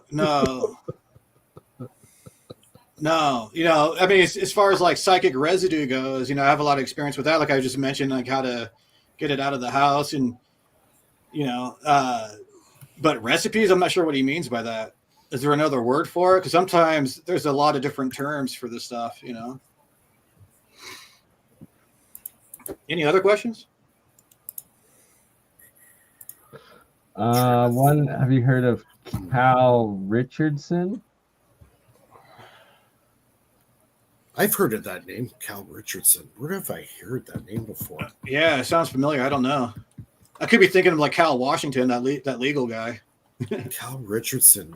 He was he a ghost hunter? Hold on. Oh, remember that show Paranormal State? Remember that show that used to be on Paranormal State where the students from Penn State go and do ghost hunting? No, I don't really watch TV. out in Western Washington. I live with Tesla. He says, "Sorry." Okay. Oh, okay. No, I haven't heard of that. No, I haven't heard of them. yes. Oh, But the legend. where I lived in Western Washington, there was this mental institution. They got shut down, in like the 80s. I think Reagan shut them all down. But this place was like known for like I guess you could call it atrocities. I don't know. They would call it atrocities. Anyway, a bunch of mental patients were like basically tortured to death, and then they buried them in like these unmarked graves. It's just like this little area where they just dug a hole and threw the body in, and the spirits there, man, are they're pretty pissed off. And you get a profound effect when you go there. It's undeniable. But there was a couple of paranormal crews that went out there, and they all confirmed it. That this place is a hot spot. Oh yeah, I've been to quite a few of those hot spots myself. I've been and investigated with a bunch of different equipment and a team of about 3 people. And man, we recorded some crazy shit. Well, I've seen Alcatraz when I was in San Francisco there about 5-6 years ago. I didn't actually go to Alcatraz, but I was on the shoreline there, so I could actually see it. Did you go on the island? No, I wish. They had ferry tours that. No, I don't think they actually allow you to go on the island itself. They do have a ferry that used to take you on a. They would circle the island and then come back. Yeah, I think Trump wants to reopen Alcatraz, but it's going to be very, very expensive to rebuild. I don't know. Yeah, it's pretty old and pretty run down, I imagine. By now. Yeah, it'd probably be cheaper just to build a more modern prison, and it'll probably be better to just build a modern one. But hey, Jeremiah, want to do a jump through the drive? Oh, I haven't seen that in a while, so heck yeah. Well, what do you guys think? We'll Yeah, talk about some absolutely. tech. Present for sure. All right. So I'll tell you ahead of time that as you go through the drive, I am working on Ed Gray stuff and a ZPF converter device that uses a antenna rod, 2% doped thorium rod, 2% thorium doped tungsten rod that can experience enhanced radioactive output in the form of beta decay when electrically excited. So it does make sense. I'm utilizing that effect in order to try and capture the collapse of a very powerful electric field in an insanely short period of time. So although there's not a huge amount of capacitance in this thing, the fact that it happens so fast basically means the volts per meter are in the lines of like maybe, upwards of 1 billion volts per meter potentially at the spark point. So you get into that regime of where you can break the Schwinger limit and start to interact directly with virtual particles from the WXC. And I believe that's where the energy could be coming from. Is it giving off gammas? Oh, yeah. Yeah, of course, spark caps. Right. Okay, right. And you guys might have, all of you, and the audience might have a huge input on this. If energy passes through magnetic fields, right? And so it's not the direct line, right? I've got the planet Earth right here. We live here. We rotate this way, right? We rotate this. Magnetic fields flow goes from south to north, south to north, south to north. But at the same time, there's a rotation, right? Okay. So if we're talking about thoughts and energies and all of this, well, it's going to flow in that, in that matter. So right now we're currently transmitting via different, devices, different apparatuses, different, computing powers, but we're all linked somewhere, with the rotation, we're in that. Well, right. I can actually add some scientific information to what you're speaking on there. So NASA launched Gravity Probe A to kind of a general profile of where gravity is strongest on Earth and map it. And sometime after, they launched Gravity Probe B, looking for other extended anomalies that they discovered with gravity probe A. And what they found out with gravity probe B was that the rotation of the Earth creates a gravitational frame dragging effect, where the say, let's say that you're above a mountain range, there's going to be more gravity there if you're at the same, distance above sea level from the Earth. Say you're at 50,000 feet. Well, you're going to have more gravity towards you because that mountain range down beneath you. But what they found is where the gravity should be, if you're looking straight down, is not exactly where it shows up. It shows up a little bit behind where you're seeing, which seems to indicate that there could be a slight differential between the path of light and the path of the gravitational field, and it's twisted as it travels off from the planet a bit. So it doesn't, we don't really see these effects in any kind of major significant way, but now that we know about it, we've compensated for the tiny invariance on GPS systems in order to prevent the other slow drift problems that weren't quite explained before. But yeah, the Earth does have both its gravitational field that points generally straight inwards, but that those vector arrows are not just pointing straight in. They actually have a slight curvature to them due to the rotation. And so that affects the magnetic fields of the Earth, and it causes them to have a slight twist to them as well. And the farther that extends out, the more layers it gets wrapped up on. So as it goes out into the cosmos and the Earth rotates, technically this other gravitational field and the magnetic field being radiated off the Earth also rotates with it, sort of creating these nested layers of flux that form in bubbles like the Matryoshka nesting doll, or they spiral out like a nautilus shell from their point of origin. So I don't doubt that in terms of the Akashic records and that kind of stuff, or the Schumann resonances that people say could also potentially hold human memories or transmit thought or that kind of stuff, that it might also have to do with a temporal displacement due to this frame dragging effect. Hey, Jeremiah, did you you were talking about the guy who created the vacuum tube with the EVO in it?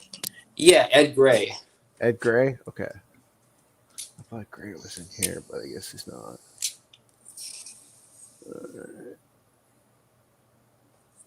Yeah, Didn't Floyd Sweet also do something with Isn't a vacuum discharge too? object a living conscious thing? Is what a conscious living thing?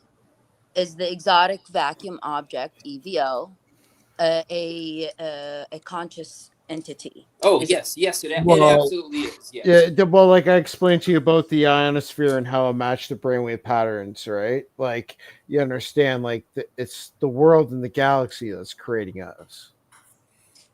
Yeah, Like, an ego is not You're conscious all in the God. way that we're conscious. Okay, so we are output consciousness that is coming from source. So we are generating, we're generating a local node of consciousness that's being transmitted out into the external environment, and some consciousness is received by us, but mostly we're an output machine, not an input machine.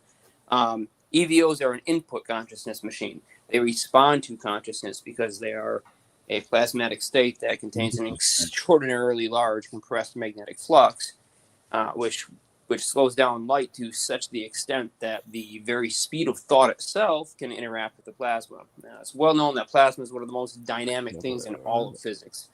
It can be shaped and molded into any geometries that you like by simply using electric and magnetic fields, and nothing else that's made of other physical matter can do what plasma can do.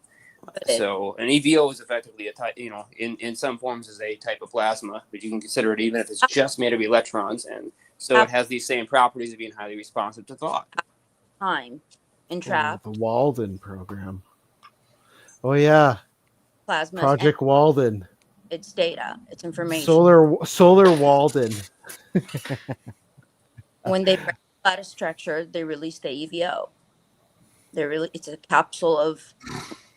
So actually, I'm sorry to cut you off, but I just stumbled upon a funny little haha. Okay, so Solar Walden was this program that used. So what they did was they were trying to create what do they call that? Baffles, I believe they call that. Where they create buoyancy within a submarine. Is that what they call it? I don't remember exactly what they're called. That could be it. Yeah, but I know what you're talking about. Yeah, the chambers that they can flood or reinflate, right? Yeah, so they filled the inside with vacuum. What do they call that? Vacuum aerogel, and what happens is that they use the what they call it, the ion, oh goodness, the ion vacuum pump effect in order to eject it out with ion propulsion, in order to eject to restrict, to pull out all the air out of the chambers and create a form of buoyancy in these craft. That's definitely one way to do it. I mean, the truth is that you will never be able to get all of the air out of something completely unless you literally grab hold of it with fields. You can't mechanically do it with turbos or with diffusion pumps or with anything else to pull super hard vacuum, because some of those molecules are moving so slow they're just never going to get down to the pump where they can actually be hit by one of the turbo blades.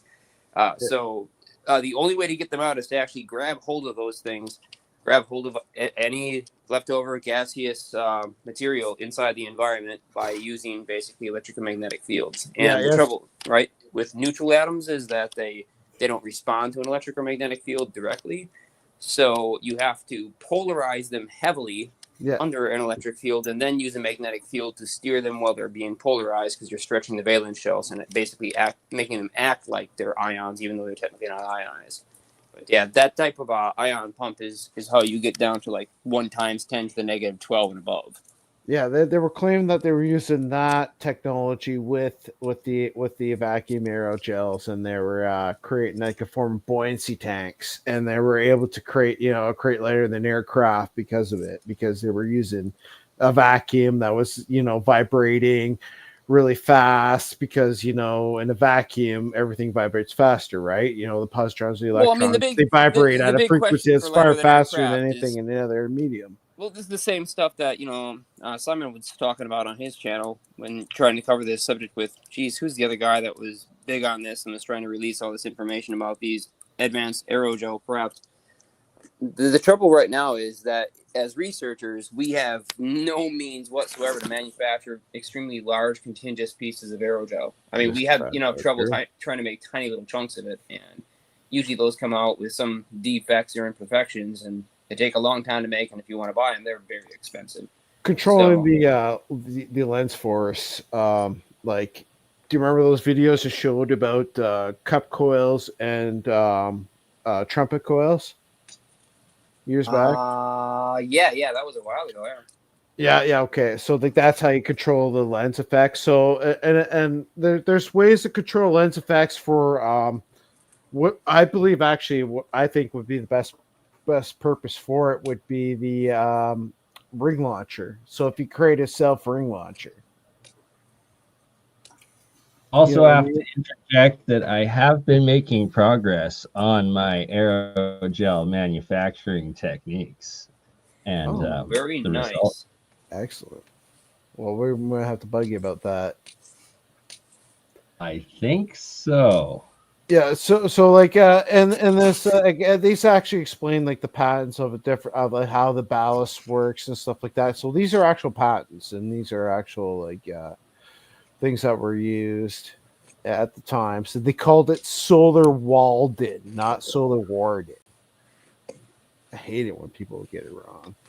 But anyways, so this is all ion propulsion, right? Like this, that was the whole aspect of this. Or you got this thing that's neutrally buoyant and weighs almost nothing. You might as well whip it around with the electric fields. Oh yeah, and I have all the stuff for that. But let's get to. So I couldn't find gray on here, but I understand because I didn't put it on there yet. Do you have anything on spark discharge energy harvesting? So spark discharge, are you trying to get the gammas? I'm trying to utilize mainly the betas. Okay.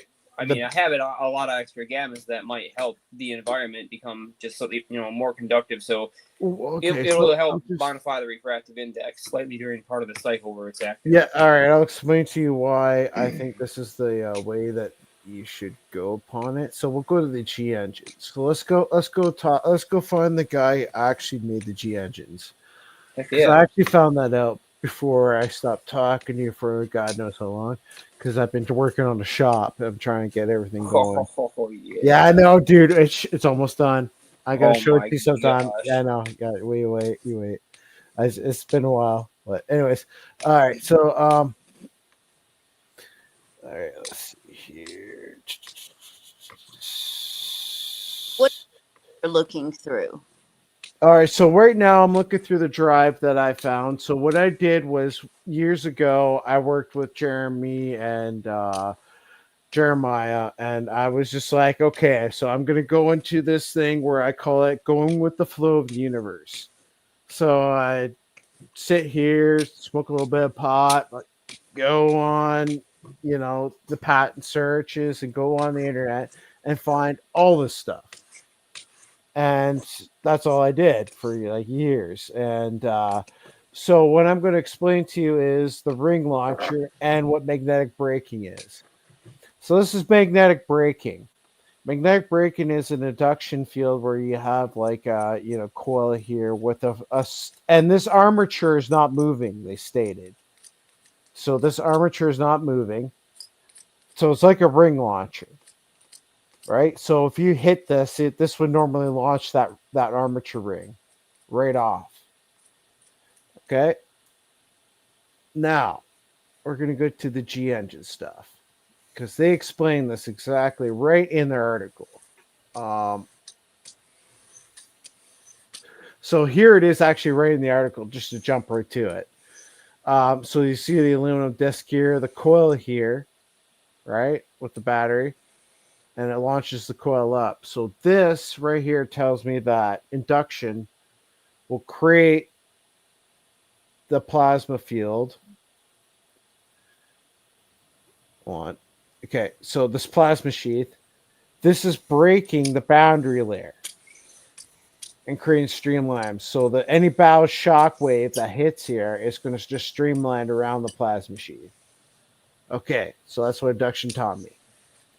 Now, induction launchers are boomers, as they used to call them, for sonar.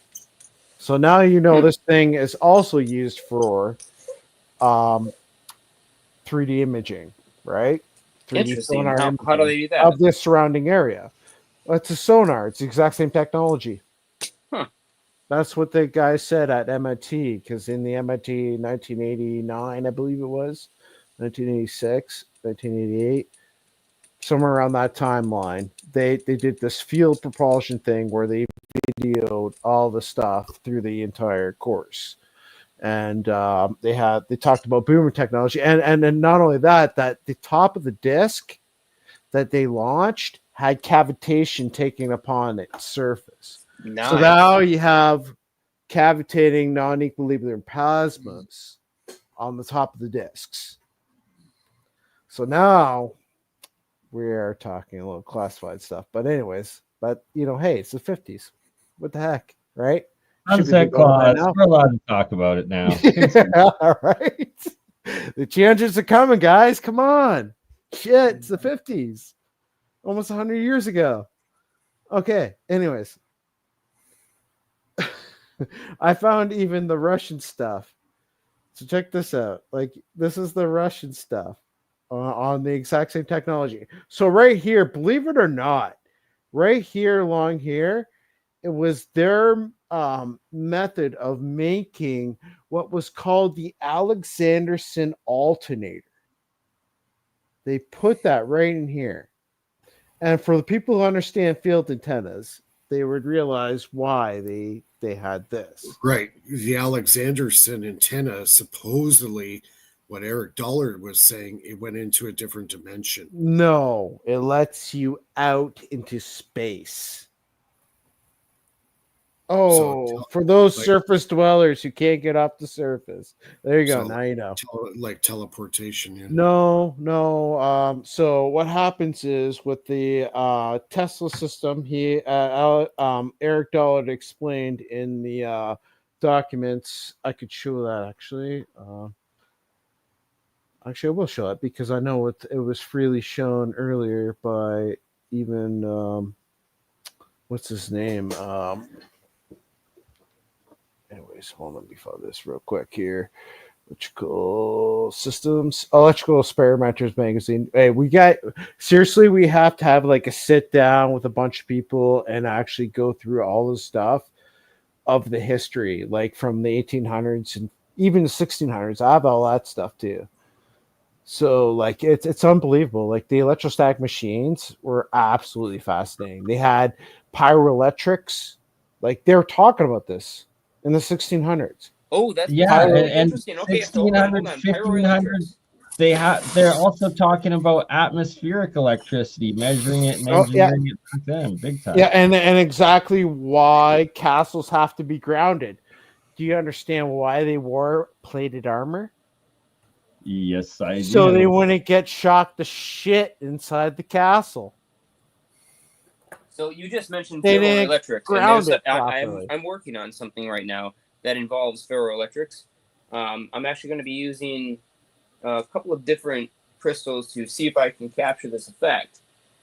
But I'm attempting to set up a 4-plate capacitor, which is basically one capacitor sandwiched between 2 other capacitors, and I'm going to pump the outsidemost plates and then receive my signal off the insidemost plates. But the idea is that I charge a whole stack up real slowly so that there's very low thermal energy input, and then discharge it very quickly, and then being piezoelectric responsive.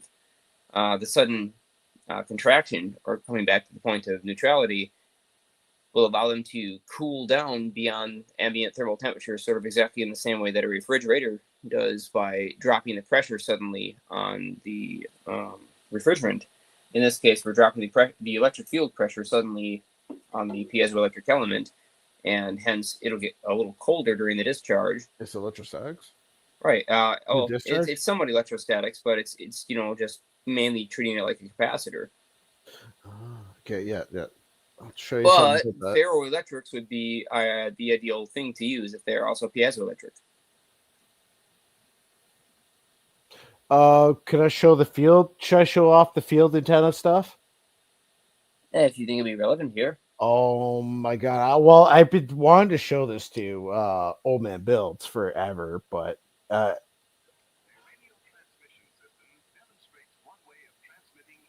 do you guys hear that? No sound coming through. We just hear it over your mic. So you don't actually hear it. Damn it. Okay, hold on. I'm gonna have to share and reshare kind of thing. Yeah. How do you do that? Stop sharing. Yeah, make sure the sound is turned on when you do the share. Yeah. Yeah, and yeah, share the VLC player specifically with sound on option, and should work.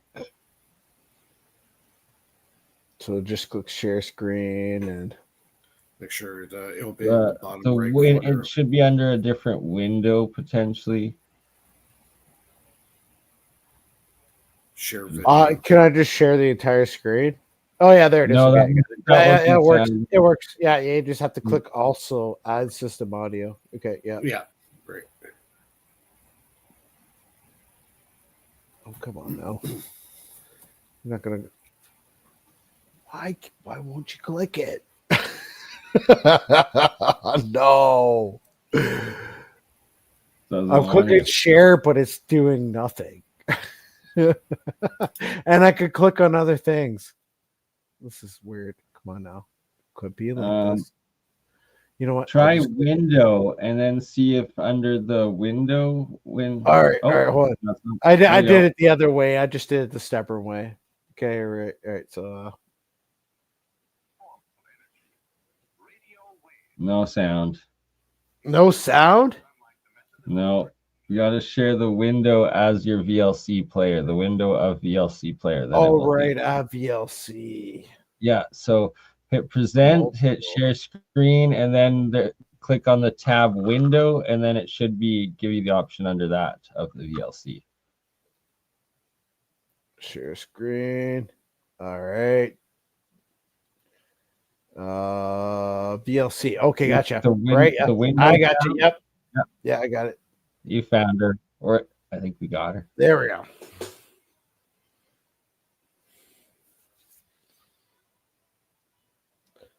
All right.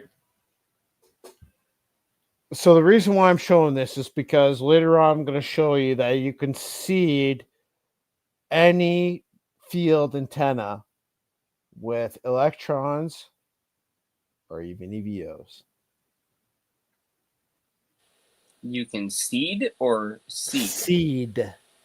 Hold on. So you're gonna tell me now how we can use we can pump up an antenna. Well, this with is what you're going to frickin' have to EVOs. prove to me, obviously, because Okay, you're so the only one that who is can do literally it. like the nature of this device. I guess you know what? I wasn't gonna go sharing anything today, but I just need you to see this real quick so you understand what I'm doing. Well, let me look at what he's doing. All right, so Jeremiah Jarrett. all right, here we go. So 90-degree turn on your phone, please. By the way, the guy I'm talking about that I researched sir. and then all of a sudden asked me a question. I think why is it freaking reversed? I absolutely hate that. Let me just go to my settings real quick, my camera settings, and why is it mirroring? Thank you very much. Okay, there. Now that makes more sense to me. So this little device here is a rather curious one. It has a series of different screen meshes inside of it. I'm going to set this phone down for a second. You're trying to make ions, right? No, this is something quite different, Sean. Okay. You're going to love this thing. The way that it works, this is a scalar discharge capacitor, and I will show you how it's put together. A scalar discharge capacitor. So let me guess. This takes the EVOs, breaks it down, and then discharge it into electric. I'll get into it. I promise. I'm sorry for the spoilers, guys. I know. But they're not right. I mean, there would be spoilers if that was correct. But no, it's actually very simple in terms of what it does. So there are 3 meshes inside, and I have a 4th mesh that I have not yet installed. That's optional, but not going to worry about that one right now. And anyways, these 3 meshes, they basically go together. They sit concentrically within each other.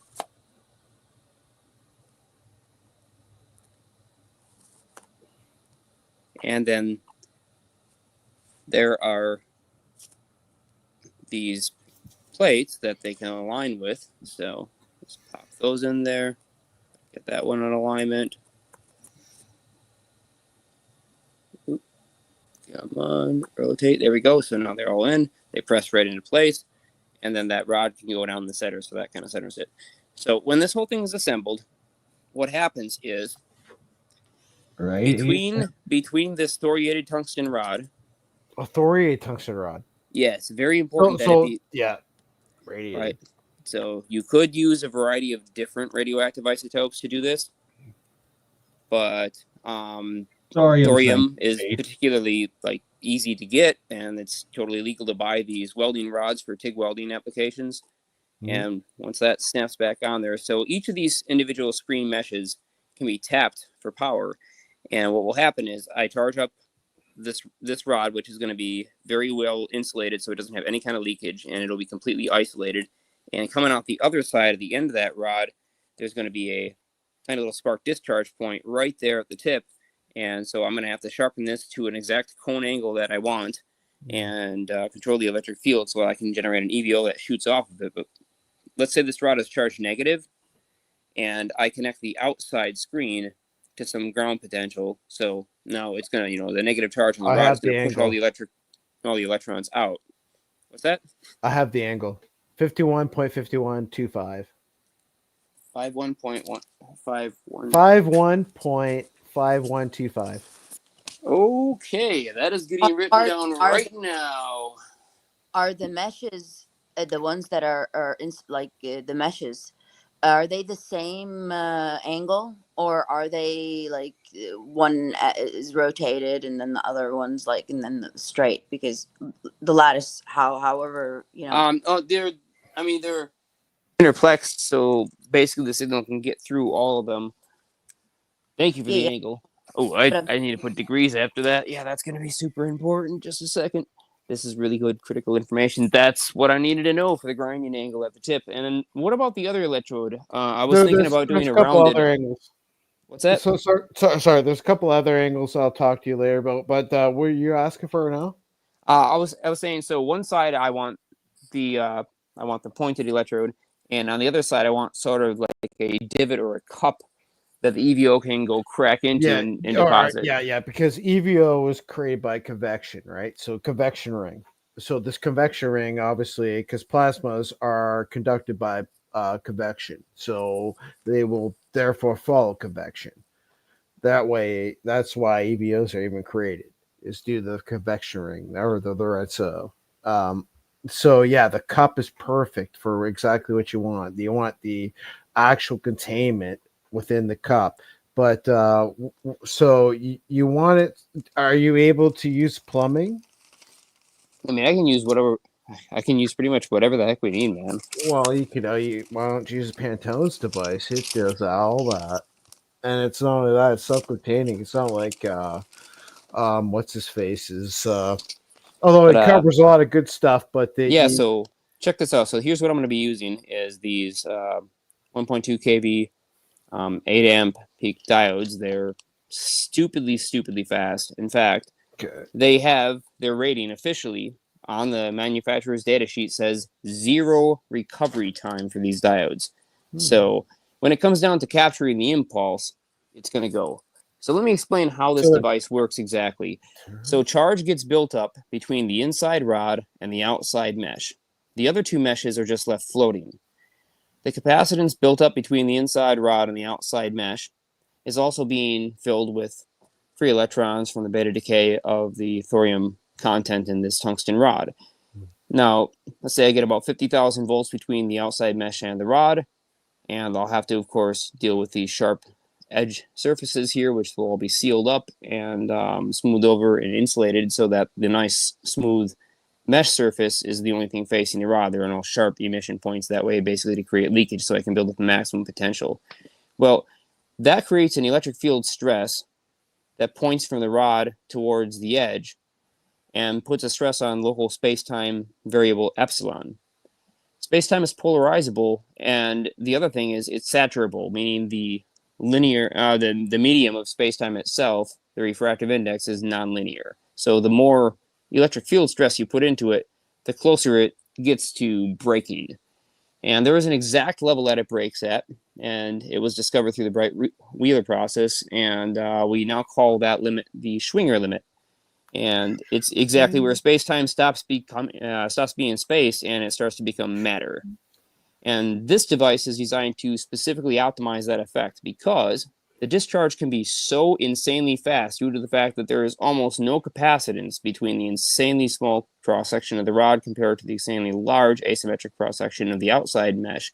When the field between these two collapses, as in when I discharge the energy that's on the rod and allow it to go to ground potential, the electric field that was displacing the electrons out of the outside mesh is no longer there to displace those electrons, so they have to come rushing in from ground. So if there's a good ground potential, or if there's a good ground connection, good solid ground, and I have my load between that ground and this outside mesh, charges will have to rush through my load to get back into this mesh and bring it back to a point of being neutral instead of being extremely positively charged. But that will also create a ripple in the second and third layers, which then sets up an oscillation if I use the correctly tuned inductors, and this whole entire thing will start to ring. And that extra AC transient on top of the already extremely fast impulse is where we're trying to extract extra energy. Hence, we're going to set these rectifiers up as 4-phase rectifiers. Do you remember when I talked to you about the tree antennas and the tree batteries? Yeah, that was a really good conversation. Do you think that could work potentially for this system? I think if we ever looked at any kind of energy harvesting system that used atmospheric energy, this thing is basically your go-to gadget. Yeah. So SpaceCase already tested this out in California. He just tested it not but a few days ago, and the results were extraordinary. Actually, I guess it's coming up on almost a week now, isn't it? That he ran the first initial test. But basically what he did was he took his electric magic wand that is a up to theoretically 300,000 volt DC output device as a Cockcroft Walton multiplier, single-sided, and it runs off a little switch mode back EMF 15 kV power supply. And anyways, this wand can put out output positive or output negative, and so he just set it up so it's spraying out electrons. And he was several feet away from this thing, and all he had was just the rod sticking up out of his, and he only had screen 2 and 3 in at the time. So he hooked that up to 2 of the 3 phases of the rectifier and hooked the end of the spark gap discharge electrode to the other phase, and then just pumped all the DC output into one big old electrolytic capacitor, DC 5000 microfarad capacitor. And just by spraying ions into the air and spraying electrons into the air, the rod was able to pick them up and amplify the effect. It created a completely uniform tone. It fired so consistently. Man, I mean, it fired so consistently. I was blown away by it. It sounds like a friggin' tone generator. And then he told me that he was able to use his body capacitance to get closer to or farther away from the thing and actually change the pitch of the frequency that the spark was producing. So that part's awesome. And what that tells us is 2 things that we really needed to know. One, the electric field does enhance the radioactive decay rate of the thorium, thereby adding extra power to the circuit for free. And the second thing that it tells us is that we can fire this thing insanely, stupidly fast. So we can actually start to derive some serious power out of it. Now, most people think of a spark gap on a Tesla coil. They might think it could fire as many as 120 times a second if it's asynchronous, or perhaps it's multi-electrode and maybe it's firing 3,600 times a second. And if it's like copper pipe spark gap, you might be firing up to 5,000 times a second. I mean, I've even seen some tiny little battery powered Tesla coils that fire like maybe 15,000 times a second and have a really high pitched scream to them. Well, this thing can probably fire somewhere like 300 to 500,000 times a second. So even though each discharge is only this tiny itty bitty little ripple, it happens so freaking fast that literally it boils the Dirac sea and virtual particles will come flying out of it. And we can steal their momentum and electric charge to neutralize through our circuit. And the signature when the device works should be pretty obvious. There'll be a sudden burst in the output of the amount of gamma radiation produced. And if we look at it with a gamma spectrometer, we should see the signature of 511 keV gamma rays that indicate to us positron electron recombination, which is just normally known as antimatter annihilation.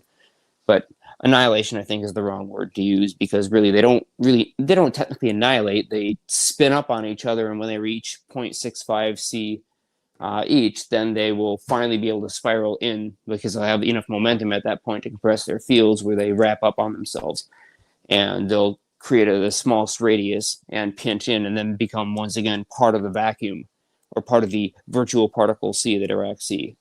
So we can pull them out, or we can let them fall together and go back in. But when they do come back together, they give us these characteristic 511 kiloelectron volt gamma photons, and that's how we know we're producing, antimatter reactions and actually ripping energy straight out of the ZPF.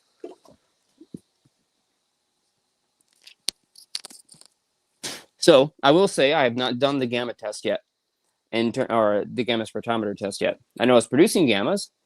I just don't know if those gammas have the signature of positron annihilation. But that's soon to come. I've got to order myself a radio code 102, or if anybody has a spare and is willing to part with it. Yep. Tonight, I got to cut it off probably within the next 10, 15 minutes. So, Bernie, if you want to carry on. But by the way, Jeremiah, do you still work on the force field thing? The force field is on pause because of how huge this is, and we've got something that's like a tremendously ridiculous device that we are not going to start building because, quite frankly, it scares the living piss out of me. Basically, it's a machine that triggers lightning strikes. So, and it's something that you can carry with you, and it's a staff type of device. But I'm not going to talk about how that works. It's not an Oregon Cloudbuster, is it? Oh, this thing is something else that I was showing when I was 12 years old, and I'm totally not going to talk about it publicly. All right. But I will mention that it's something that we're playing with, which is why to address your point, Phil, I'm not working on the other thing right now because this is way bigger, but unfortunately you guys probably aren't going to hear about it just because of how dangerous it is, and like I do not want this thing being abused by world powers. There's the Darwin Awards for a reason. No, I'm just kidding. If it takes out bystanders and communities, definitely not the sort of thing, right? Yeah, imagine this is like the fast track super instruction on how to get struck by lightning. So if that's not what you're going for, I can probably give not the that best one idea. for anyone who wants to try. Just stick a laser beam into the lightning storm, and well, that's on you. I wouldn't recommend it. Let's just say this thing, Mr. Tesla will be proud. It allows you to rip down the ionosphere all the way up there and bring it straight down to the ground to you because it can convert 15 kV into 1.4 million volts, and it can do it really, really quickly. Could you use for like a way of harnessing energy? New form of harnessing energy. Let's say if you put this in the desert, The problem with it is it could potentially destabilize the magnetosphere if you started to use it. That's what scares the piss out of me, and why we're not going to talk about how to build it. Well, no, I'm just thinking, like I'm imagining how it would look like. Yeah, I mean, I understand there's no population. I will show you, personally on a private call. I will show you what it looks like if we build it. If I even dare to put my hands on something which no human being should ever build, this thing should not be built. The only reason why I'm even considering building it is this. When swarms of thousands of little drones come after civilians, this thing would literally knock them out of the air within a mile radius. Oh, okay. Just boom, drop them like flies. So that's the reason why I'm thinking about building it. But I've not even started on it yet. It's just still a concept on paper and in my head. And I've described it to enough people who know how to build it where if something happens to me, they would be able to put this thing together and basically still use it for defense purposes. It's like you create a shock bubble in that whole area. Yep, and you're not sourcing the energy locally. You're just using a small amount of energy from a battery pack, and you're using the atmosphere to source the approximately 400 million watts that it will pull down to power this thing and create the field that you need.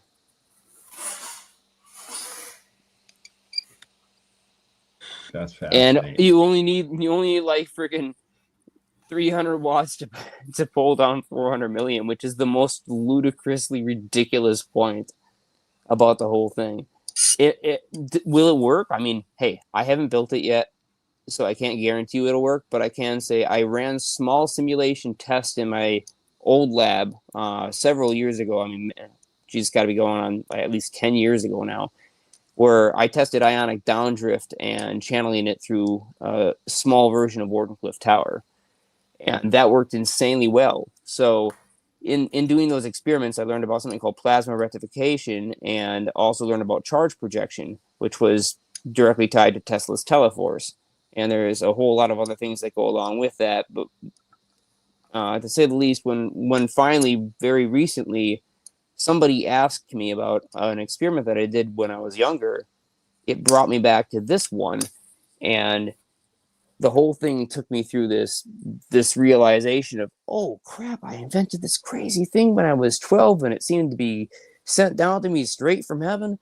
And like, what is this crazy thing? And then I thought about it after all these years. I'm coming up on 40 pretty soon, and it's like now I actually know how to build it, and we have the parts. They didn't exist at the time, but I can just get them on Amazon now. And that's why you don't want to make it too public. It makes sense, especially with earlier how we were discussing potentially the Schumann or the ionosphere. Karen Earthling was talking about it, but I guess his mic has cut out now, so we can't hear him. I mean, because this is mainly a defensive thing and it's not offensive, my main concern isn't that it's going to be used to go wage war. My main concern is that people will use it for defense, which is really what it's built to do, but they won't understand the reciprocations of actually stealing that much energy from the Earth circuit suddenly and repeatedly. And if they start to use it, they're going to really disrupt the Earth's magnetosphere, and it might start to let in huge amounts of solar radiation, which happens to be at an all-time high recently. So, like, these kinds of things could really screw up our power grid and other things like that. Because look, we've already had Spain and Portugal get knocked out because of the solar activity. Yeah. Yeah, don't talk about it. Don't talk about it anymore. It's enough. Yeah. People. Yeah. Anyway, JP, I'll make sure you get a hold of me after this. Well, I think Mike wants to shut this down, and Jeremy's going on his channel with Simon C right now. So, let's go on Jeremy's. The link to hop over in the private chat, and let's just you best be giving me that. Okay, I'm just gonna click on that now then. Yeah, exactly. All right, guys. Let's go. Thank you, Mike. Yeah. So we go. Thanks a lot, chat. You were great tonight. We had a great show, and we go live to air again next Friday at 9:00 Eastern. Free Energy Friday. Bernie, thanks a lot. Jeremiah, thanks a lot. Philip, Lulu, everybody. We'll see everybody next week. Take care. Cheers.